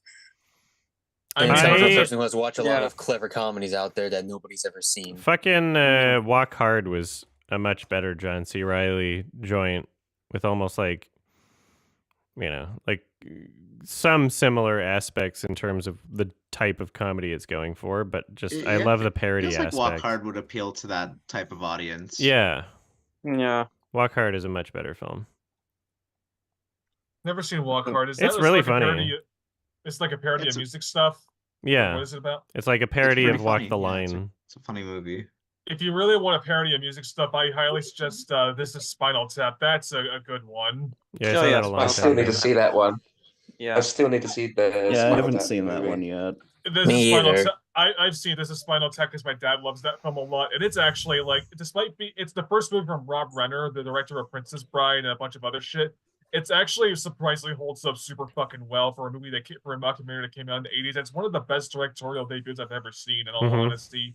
If you're looking for, I do know Weird Al, the king of parody songwriting, has made a movie about his life's work, and that's like in a whole parody thing in another level. Yeah, Weird Al, the Weird Al Yankovic story. Yeah, that's a good. Yeah, that was a fun one. Decent. That was a pretty fun movie. It's a good Roku movie. original. That's so funny that that's the only thing on Roku that's like worth watching in any capacity. Yeah, I've never heard of another Roku original film. Yeah, I think it's perfectly fitting that movie is a Roku original. At least it's free. You just need to install the Roku app. You could just have to install the app, and you can watch the Roku, I think. Like, although one thing I always found funny about the Weird Al movie is that there are literal faces of black just to incorporate ads in the film. Like, it happens like multiple times in the film. That's funny. Yeah, I heard that. I think I remember hearing that happen, like even at the TIFF screening. Yeah. Also, much like Don't Look Up, it has a lot of ensemble cast that I think for this one worked just because they only appear for like 2 scenes and that's it. Did anybody see UHF? I haven't seen that yet, but I did. I've seen it, but it was a long time ago. Is it I funny? don't really remember much of the movie though. Yeah, I think UHF kind of represents Weird Al's sense of humor. Although it's one of those movies where you kind of get what Weird Al is kind of known for, you just don't quite get it. Mm-hmm. Mm-hmm. But I never really liking it. It seems like And also, something that might have some one of the funny Seinfeld parts. actors is in this, Michael Richards, before he got into Seinfeld and before he got canceled. Mm-hmm. He's got a book coming out. Oh, he does? Yeah. Oh, shit. He's going to talk about his journey after saying the N-word 7 times. That's a crazy clip to exist. Yeah, it is pretty crazy. It really saddens me as a big fan of the Seinfeld show. Yes, Oops. Seinfeld Did you fell watch off. the Now he's- Curb season where they do the Seinfeld thing? No, I haven't watched Oh too my much God. of Curb. There's an entire season of though. Curb where they like within the show are like doing a Seinfeld reunion. You got to watch. You can just watch that season. I'll probably do that. What season is that? It sounds like it's in the middle of it. I mean, we can Google Adam, it. I don't know what season it is. What season is it? What? I could probably Curb find it pretty Your easily. Enthusiasm I'm gonna guess it's like season 6, which is season between the is middle of it. Seinfeld reunion. Let's see. Season 7. Seinfeld. Oh, season Close. 7. I was close. In my watch list. Is Seinfeld like a show where you need to watch every episode to understand what goes on, or can you just No, put like a no, you could just watch a random episode. Yeah, for just watch for any Curb? random bit. For Curb Your Enthusiasm or Seinfeld or both? Okay. Curb each season has, well, I mean, like, there's some things about Curb where, like, the context is in previous seasons, but, I mean, you can still just start any season and enjoy it. The through lines, most of the through lines that would be necessary to understand the jokes in a season would be, like, within the season itself. So as long as you start with, like, episode 1 of season 7 and then just watch the whole thing, it should be fine. I think the show's funny, though. Like, it's worth watching the whole thing. I heard. I think it's the same case for like It's Always Sunny, where there's this one character where if you watch the whole thing, you kind of get the joke about this one character that they do with him. It's kind of a shame that Seinfeld himself fell off. Now he's like going to directing fucking Pop-Tart movies now. So Unfrosted High. I don't know. I'm sad that I'm like maybe gonna watch that. You totally are. You totally are. Do it. Don't deny it. Fucking do it. It looks You so totally are. cancerous. I know. Do it for content. You survived the Flamin' Hot Cheeto movie. You could Barely. survive the fucking Pop-Tart movie. Yeah. I don't know why, but I feel like I can confidently say that will be at least better than Flaming Hot. I can. No, know. I don't agree. It seems about the same. Flaming Hot was pretty. There's like hard to more get annoying through. actors in this. Isn't Pop Tarts the movie a parody though? I could be wrong, but I think that's what it's trying to go for. It's with a it. So was Flaming Hot, wasn't it? What? Flamin' Hot was more sincere and based on the fact that Joe Biden gave the film a fucking endorsement and shit. Whereas I think Pop-Tart is going for another. Flamin' Hot was literally like pretending to be the true story of where like Flamin' Hot Cheetos existed. Yeah, but I it's, don't. like, I'm not. It's not even true. I'm not live action movies. I'm not like, getting much Nothing like that happens parody in Flamin' vibes. Hot happened in real life. I don't think Unfrosted is going for like much of a parody vibe. It just looks like a bad comedy. It looks like it's doing exactly what the Flamin' Hot Cheetos movie did. As in, like, oh, we're gonna tell the story, but it's funny. We're talking about happy childhoods for millions of American kids. Yeah. And it's like, Good no, Lord. bitch, you're talking about toaster pastries. Yeah, we're talking about Sit instilling down. the idea in the American public that the healthiest breakfast for a kid is just a bunch of processed sugar. Like that, the whole idea of just like eat a pound of sugar for breakfast is literally just like The American dream. propaganda. The bullshit. American dream. My question remains now: Will Biden give Pup Unfrosted a glowing endorsement the same way he gave Flamin' Hot a glowing You never know. endorsement? It could get nominated for Best Original Song. Probably not. products like because Pop-Tarts. Flamin' Hot was like the story of like a Hispanic person rising to the top. That's not really what. Well, this is a Unfrosted story about a is. Jewish person. I guess. It kind of I mean, feels to wasn't me the like he founder already story started about the at the guy top, Ray Kroc who though. bought the rights to the McDonald's product from the brothers, I believe, and he decided to take his own business motives and turn it into an entire franchise? Isn't that actually like a good movie though? Like, it's fine. Like here's the thing: the founder is nowhere near as propagandist as like the Flamin' Hot Cheetah movie, because at least they don't hide the fact that they portray Rick Kroc as kind of an asshole. So it's a 2016 film, so I might watch it soon. Yeah, it's nowhere near as Oh, propagandic good as call. fucking Flamin' Hot, though. It's not great. It's kind of just a mediocre film, but at least it doesn't try to sell you on McDonald's. It at least portrays the founder of Ray Kroc as kind of an asshole that he is by the end. So that it has that going for it at the very, very least. I have to say, I get whenever I see a certain shot in the trailer of Unfrosted, I hate this line. I think we split the atom for breakfast. Yeah, I think we just Hate split it. the atom of breakfast. It's like, all I hate right. it so much. Yeah, it certainly doesn't seem like a pastry. parody of itself. It seems like it's literally just corporate Playing it- propaganda It's again. Jerry Seinfeld. Even though there's a wanting weird to scene make where there's like movie a about talking Pop-Tarts. Pop-Tart at one point. There's like a sentient ravioli. I hate it. it's a very expired concept. Also, Pop-Tarts gave kids fucking vor fetishes with those weird ass commercials. Let's be Really? real. Which commercial are you talking Which about? commercials mean are you the talking Cinnamon Toast about? Crunch? Yeah. If I look on YouTube and search Pop-Tarts Vor, will I find it? Are you Yes. confusing it Oh, no. with Cinnamon Toast Crunch? Because I'm thinking No, about the... no. There were Pop-Tart commercials where there was like these kids chasing a Pop-Tart and trying to eat him. Oh, was it like and then hand one drawn? Kid, and then Are you talking about the one that looks like... and So- like Okay, one yeah, kid, I know what you're talking about. Those are actually, I actually kind of So I mouth on literally, his I stomach literally opens found it by up. searching Pop-Tarts Vor. That'll do it. And also, the Is it the first, the one where first they- result is from a channel called Vor in Media. Oh yeah, I think I've seen that one before.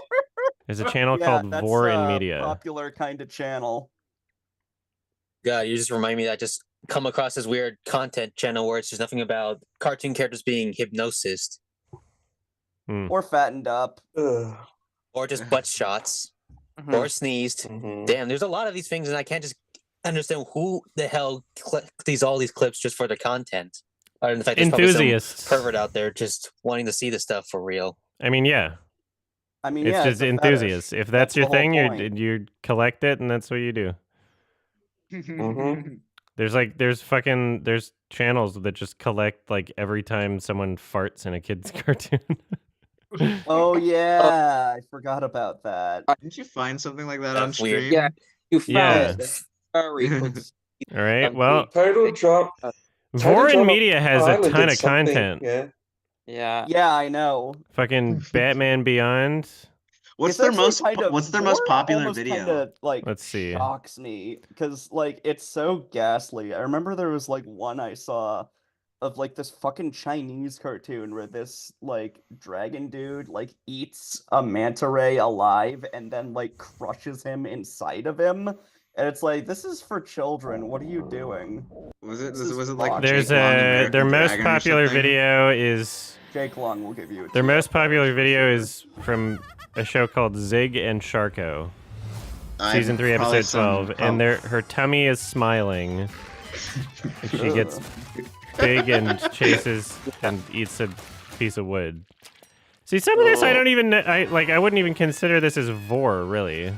How many views? 1 million views. Yeah. Oh my god! I'm just curious who in their right mind gives their time just to see, which cartoon or at least some show has a vor scene that I could put into this compilation of vors and such. I'm sure people Again, message them it's- with suggestions. Again, it's just spank material. They just jack off to it. It's not that complicated. Super Yeah, hot but the same giant people who alien put dude, spank where's my material, like, car? say- Vor in Media. Yeah. There's a Yeah, vor but and would you dude, say where's them my to, like, the Oh yeah, same there's people a who giant spank alien at the material end. for like Lion Guard, where they have this weird dynamic scene Ugh. where two skunks try to compare each other's farts. Yeah, yep, I remember Oh, that. yeah. Ugh. Whoever Yeah, wrote that down was probably a weirdo themselves. Well, And who I thought that would be fucking- good just to put in that cartoon, especially if it That was made was for the kind of preschools to begin shit- with. That was the kind of shit I hated seeing as a kid. I always hated seeing Fart stuff jokes like that have as well. never been like funny to me when I was a kid. They just they were just gross. You know, I should stop clicking on these because it's gonna fuck with my YouTube recommendations. I'm just gonna be doing like a highlights trailer watch, and then the fucking recommendations at the end are gonna be like, oh no, vor in media. I've got to remove that from my history. What's this about, Adam? Yeah, well now we know why. I'm gonna watch the Pop-Tarts one. Feeding time. What the fuck is this? What the hell? What the fuck? How the fuck did it go from like Pop-Tarts to vor? I don't know. Everything's always silent in this discussion. I couldn't be silent. This is too good. Oh my god. What's funny is that one of those fucking, like, I actually knew Kimba was a show before I even knew who you were, Adam, because I found a Kimba clip on one of those fucking channels. Oh no. The Simpsons clip with Itchy and Scratchy showing whatever the cat's name is. It Scratchy? I think it's Scratchy. Is this the one with the cow? Yeah, so the cat he's getting digested through 4 cow stomachs, and somebody uploaded this video turned to milk, with 600% slower with like interpolated frames. I've seen that stuff before, like Family Guy. They done it before with Family Guy. It's going through the full digestion, like he's dying inside. Yeah, that's kind of the whole point. I mean, don't we all? I know well, that's not because I mean, I don't have a vor fetish at all, but I understand from people that do. Some of them like the digestion thing, others don't. Like, not every person into vor likes the idea of dying in there. Some people just like being inside something or the idea. Yeah, I don't like the fucking like non-fatal shit. Oh yeah, this kind of reminds me of this guy who has 1 million subscribers right now. But if you search up feet fencer animations, his entire content is nothing but vor. Yet somehow he's got like a golden play button on his belt. That's pretty funny. That was a fun detour. The Pop-Tarts to vor pipeline. It's really going strong, guys. I don't. Yeah, Should I take it back? He only has a silver button right now, but it's crazy because he's like past 100,000 subscribers. Be a good highlight. I mean, you're the one who's editing all this stuff, right? Unless it's done by someone else. I would love to find some sort of like rabbit hole type thing to make into a highlight because, like, I don't know. I always find that kind of fun, like the Patrice Wilson shit. Yeah.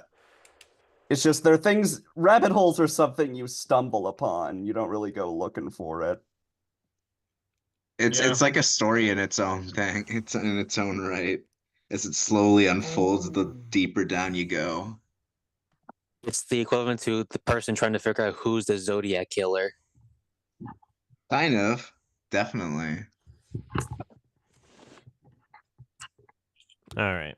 I'm done with this. I gotta.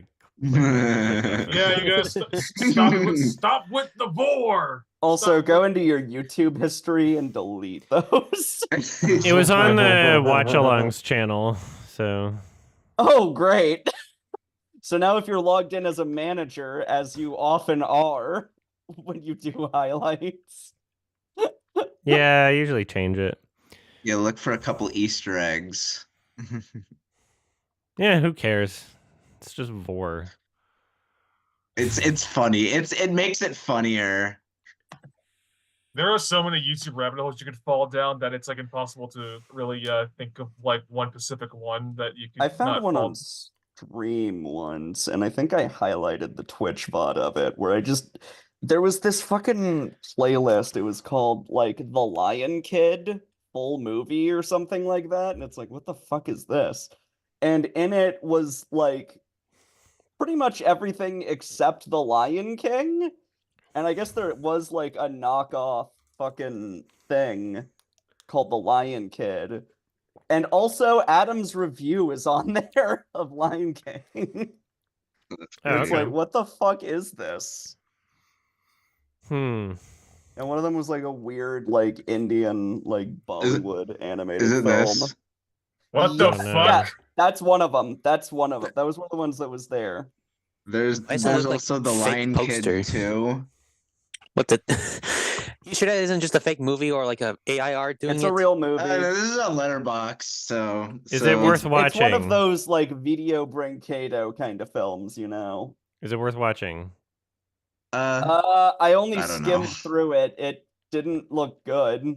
It was definitely bad, and the character designs were very creepy. Especially the sharks. The sharks looked fucked up. Did anyone see the animated movie Life's a Jungle? No. The one that Alex, the Madagascar. That's a real good one. I know what you're talking about because it was on the Not Dreamers collection. That Yeah. Was part of it. Yeah, that one with Alex recommended. Yeah. This masterpiece. Yeah. Oh, that one. I know what that is. Yeah, that's a good one. I don't think we're ever gonna like. I'm looking at the photos right now for the Lion King. They look like the title. Really bad motion capture, from my understanding. We need another. It's kind of reminding me like that when Asylum does their anime ripoffs, and it looks on par with that. Only much worse, I think. We need another 6.3 on IMDb. We need another Killer Bean movie. Yeah, they should make another Killer Bean. But aren't they doing like a fucking video game or something? Yeah. Next. Well, that's awesome. Yeah, they're doing. I did. Yeah, I think I did see something about that. Yeah, I totally forgot about that. That's really cool. They're doing like a video game that's going to be on Steam Early Access later this year, I think. So. Oh, great! That'll be fun. I mean, the Killer Bean movie already feels very, very video gamey. 60 million views. Uploaded in 4K. In 4K, yeah, they uploaded it in 2018. I'm surprised nobody's talking about the person who made the Killer Bean, because as much as we praise indie animation like Hazbin Hotel and such, it seemed like Killer Bean is much more underrated than most people talk about. And he's been doing it for like 10 years or so. He worked on the Matrix, the second Matrix film as an animator, and then I forget what else he worked on. Are you not confusing him? Because I believe he was an animated director for a video game for the Matrix, right? I could have sworn he worked on the second Matrix Reloaded. Am I wrong? I don't know. Nice. Oh. Kill it. Yeah, that's one of my favorite edits. Thank you, Adam. Thank you. You get the right. I like things that parody movies that I connect with. Like it reminds me of the Space Jam Enter the Void intro. That one's good. There's a Space Jam Enter the Void? Yeah, I found out about it from you. Like, it's the intro to Space Jam, but it's like the Enter the Void intro. Oh, Enter the Jam. I think I saw Enter the Void intro, but for Undertale. Oh yeah, I did see this. Yeah.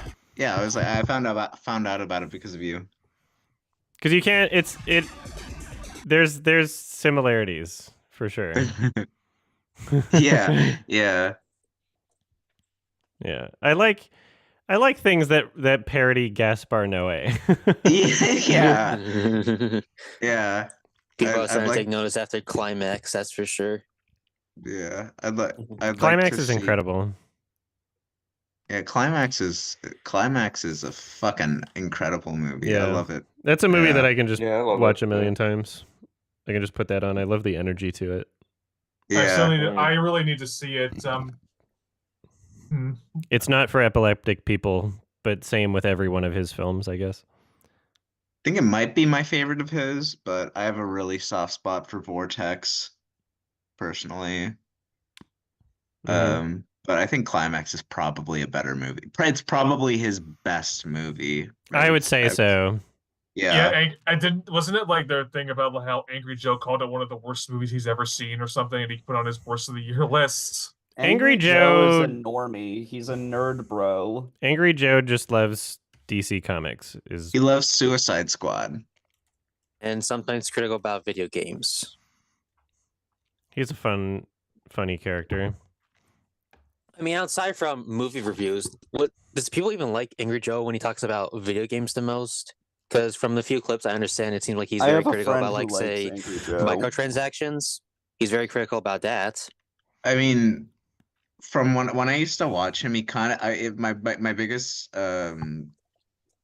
problem with his content was he kind of just reviewed the same type of game over and over again. Yeah. There wasn't really a lot of variety of the types of games he chose. That was just my opinion. But I mean, I don't have anything against him as a person. Seems fine. I don't have anything against him as a person, although he like fucking subtweeted me about my Suicide Squad review for no reason. Oh, really? That's funny. Yeah, that was petty. He was like very clearly talking about me and misrepresenting what I said.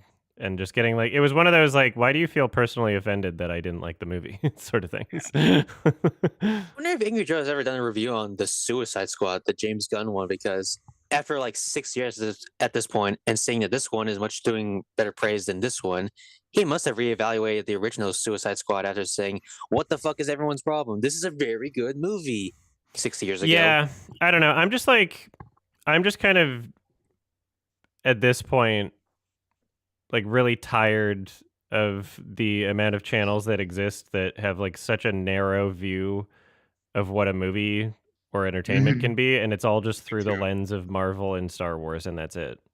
Yeah, we're on the Destiny podcast, and you were complaining about that kind of thing, where you were just like, you wish that more people would just see more movies that are outside of their comfort zone and just like try new stuff. Yeah. Yeah. It really pays off. It genuinely pays off. Yeah, and I don't even like, even if we ignore the fact that I like a lot of movies that, you know, a lot of these people wouldn't like, there's still so many of them that are like pretty universally appealing. Like, I think a lot of these, I don't know what the Marvel people would think of Hundreds of Beavers. Everybody else loves it, but I don't know. Depends on if they like Looney Tunes style humor. I feel like most people would enjoy it. Yeah, It's video game. gamey iPad too, kids right? to watch Hundreds of Beavers think of this, because most iPad kids never seen Looney Tunes at this point. They just see a bunch of content creators doing a lot of video game. I mean, it's still funny even if you don't know what it's referencing. Hundreds of Beavers is very like accessible. I think most like normies who watch it would find it funny. My mom even small children. Huh? I mean, Even it's small not for children can enjoy kids. Hundreds of Beavers. It's not something to, like, bring your mostly kids child to. friendly. Just like the morbidity of it would probably be the. There's gore and also like a striptease. I don't know about that one. Yeah, but like it's not so explicit that. Also, there was like, it's not more explicit than like Space Jam. Hey, wait. Okay. I'm pretty sure all Looney Tunes used to do a lot of striptease jokes, right? There was a cock and balls? Snowball thing. The snow thing. Yeah, that's not even. Come Yeah, on. Looney Tunes get away with like a bunch of sexual jokes back then. Why is that. everyone acting like this is a taboo thing nowadays? Cool parents would take their kids to it. I guess. Yeah. It's the There's kind like, of there's sex innuendos in Disney films all the time. There's like 2 sex innuendos in Frozen. So yeah, I don't think there's anything wrong with that. I don't think there's anything wrong with it. Yeah, there's nothing wrong with it. Yeah. I don't have inherently think it's wrong just to be like everything has to be sanitized for children's sakes, but if you can get away with it back then, like us, why can't you just do it right now if you're a cool parent? I think the idea of trying to sanitize for things for children at this point is like nonsensical. If like how many kids have unrestricted access to the internet? Like, yeah.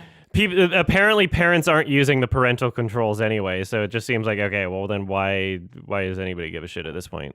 Yeah, most children are watching Lanky Box, am I right? Yeah, little Timmy is just given an iPad, and it's like playing the next Peppa Pig episode, and you get they know.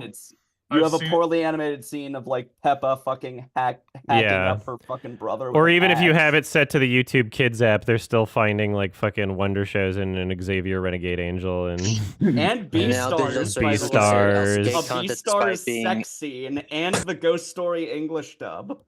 Yeah. They watch Looney Tunes, but through YouTube Shorts and TikTok. I'm kidding. Too bad TikTok's gonna get banned soon. That'd be kind of cool. I don't think it's gonna go away. I don't think it's gonna go away. I think it's one of those things that's kind of too big to fail, unfortunately.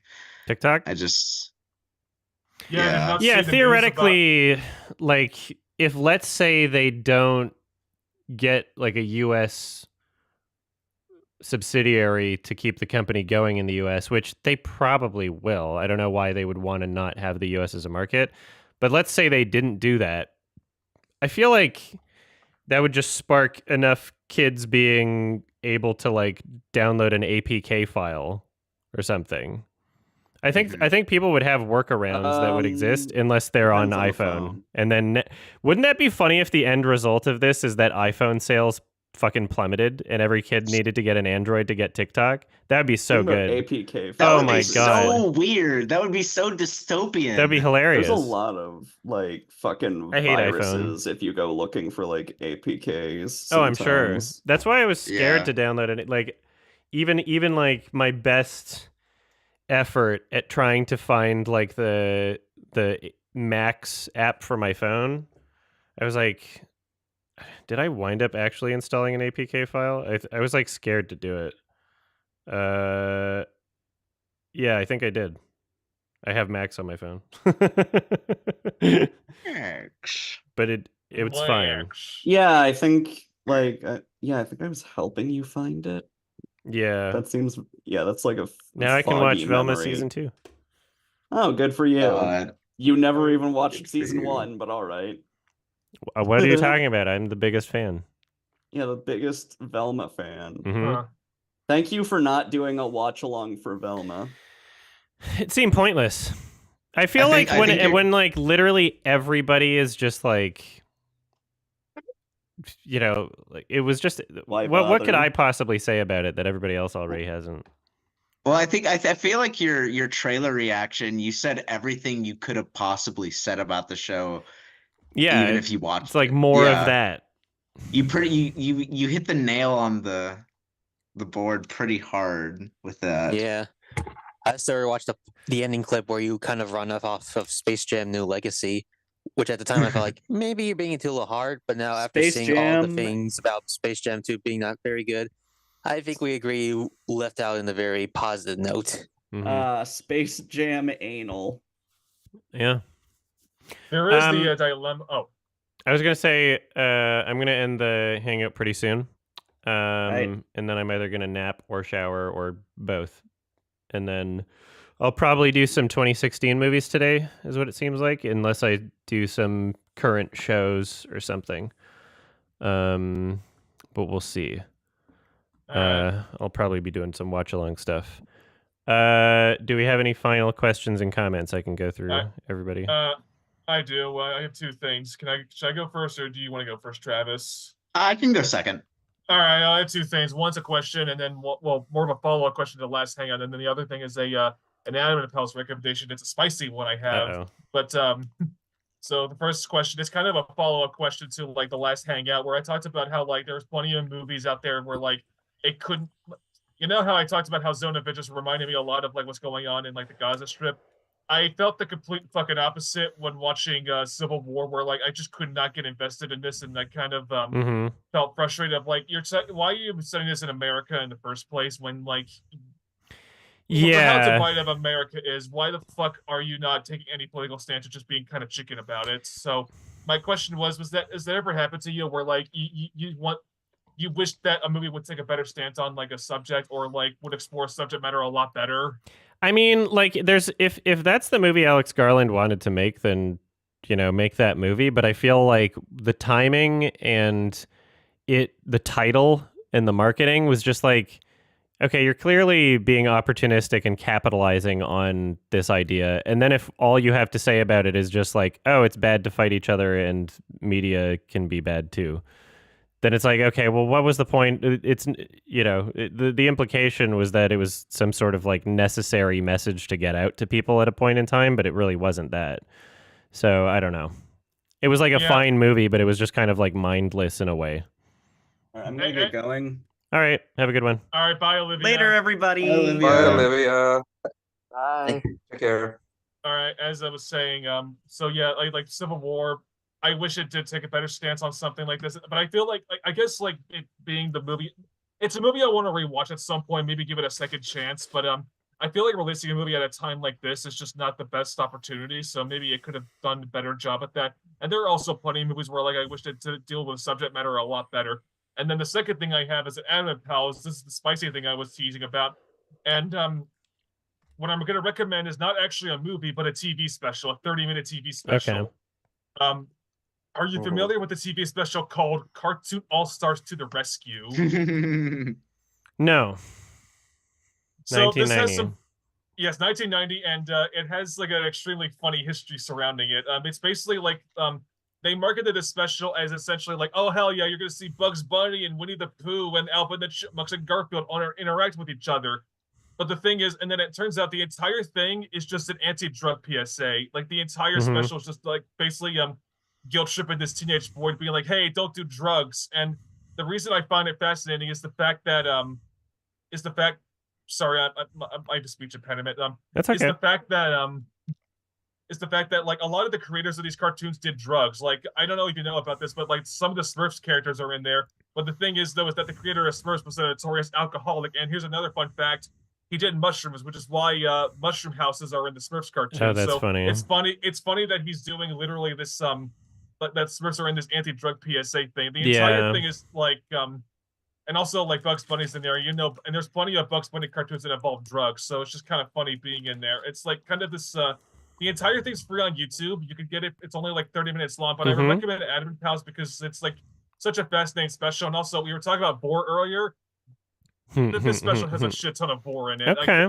I don't know if you're into that kind. I'm not, but it could be funny. And then the other thing is though is it's like it's an anti-drug PSA, but all the drugs they go after are just weed products. So they don't go after like the actual weed products, like the actual products that are harmful for stuff. They just go after stuff like marijuana and crack and shit, which is like, yeah, okay, like why are you going after these ones? It's not like the actual harmful drug like fentanyl and shit. And I just figured like knowing your like how you feel about certain things, this would just be a really funny Admin Pals. Like I said, it's only 30 minutes long or 26 minutes long. It's free on YouTube, and it's just like the most hypocritical thing ever. It's also a fun fact. It's the first ever time Bugs Bunny and Daffy Duck were not voiced by Mel Blanc. It's the first ever recorded time. Yeah, it's the first ever time because and there was also a whole thing about how like a lot of people who worked on the special didn't want to do it, but they were guilt tripped by the by like some charity to do it. Dare or something. And also, it wasn't Dare. It was the Ronald McDonald charity, ironically enough. And then what's even funnier is that at the beginning of the special, this is a minor spoiler, George H.W. Bush and his husband, his wife, Barbara Bush, do an intro into that special, being like, "This special is about anti-drugs. This is important for all kids to see." Meanwhile, I think during his administration, he did a fuck ton of drugs. So it's literally the most hypocritical thing ever. I just figured you would find that whole special and the history surrounding it funny. I know you're busy with a bunch of shit, but if you get time, make sure you watch it with Scoot and Gaio, because I think they would find it fascinating for how bizarre it is. But that's all I have. Thanks. Okay, thank you. I advocate for that so hard. It would literally be right up your alley, Adam. Like it was I think it was like the first Nostalgia Critic review. Which is interesting. But yeah, fun. I find myself quoting it pretty more often than I think.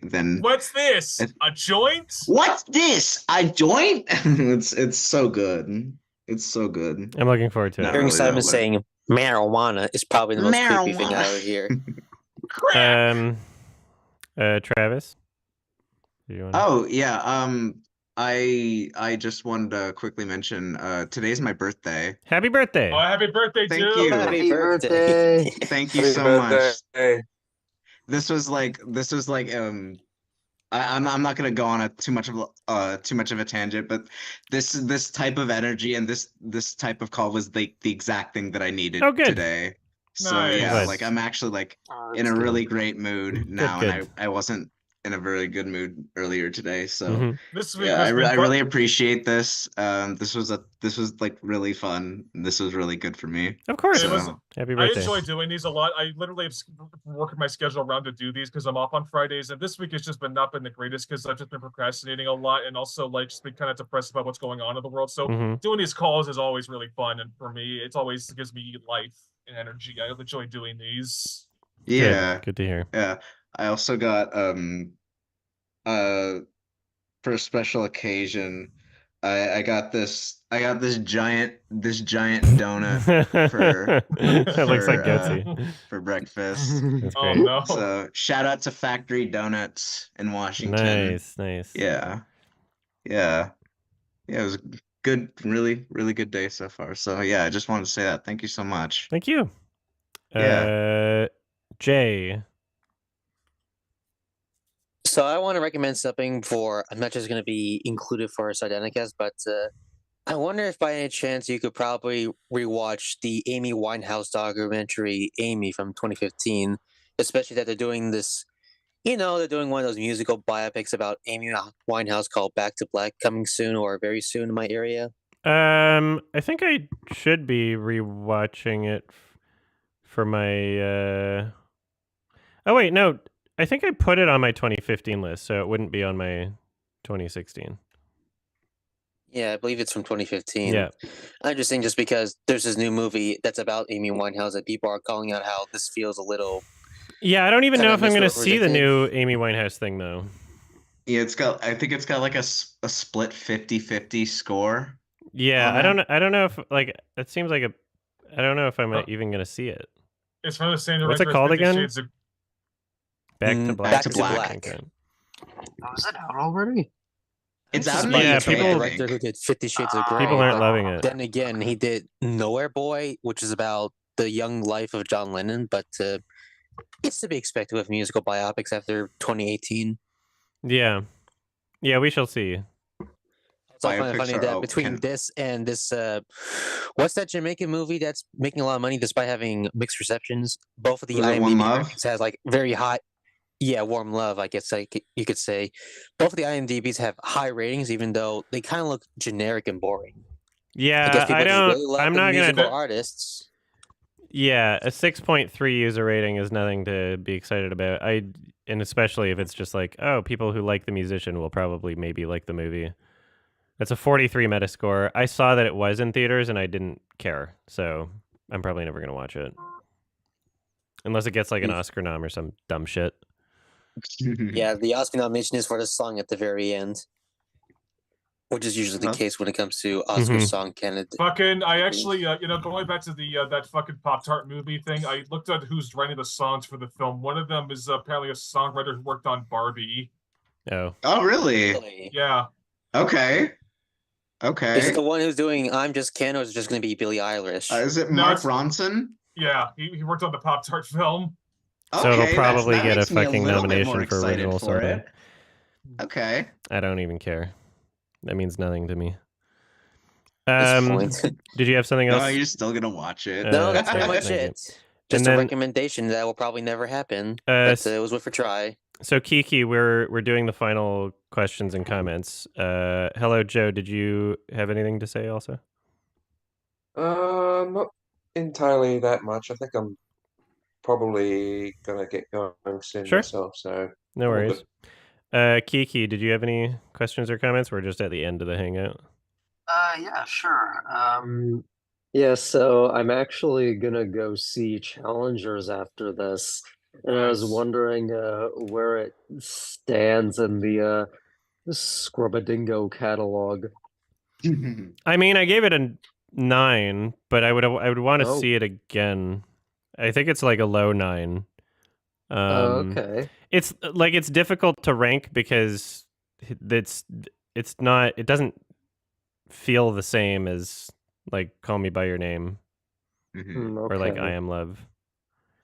They're all great. Yeah, it's like Suspiria is my favorite by him. Yeah, it's just so stylish. I think you'll probably like Challengers. Yeah. Okay, I'm excited. Yeah. Based off first impressions, it's my second favorite of his.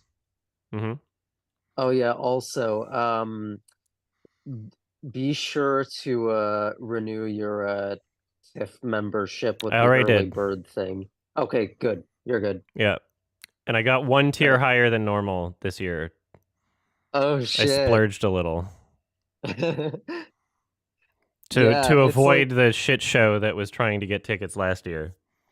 Yeah, that was fucking ridiculous. Yeah. It's like I found it a little strange how it's like I usually get like the under 25 rate for the membership, but apparently it's like I have to pay more for the early bird pricing even with the discount. So apparently you're not even eligible for that advanced ticket thing if you go for the under 25, which I find to be a little strange. Yeah. I didn't even know that. Yeah. Yeah, I hope they don't. I hope I can still do like the flex pack, because was that not a thing last year? Like the only flex packs you could get were like pre-selected. Yeah, no, they had like these like predetermined like packs of not only the movies but the times and dates as well. Yeah, isn't that stupid? That just so fucks up stupid. everyone's It's like- schedule. Who's gonna get that? Imagine having a life series. Yeah, so whatever. Either way, I'll be like, if it's the same as last year, then I should be 1 day earlier than the regular early bird. Yeah, and hopefully that and, should like- save my ass. Yeah, and it's like regardless, I know things usually end up working out, except in the case of that talking heads thing last year. Yeah, well, we didn't was- even try to get tickets for that because we didn't even know what it was happening.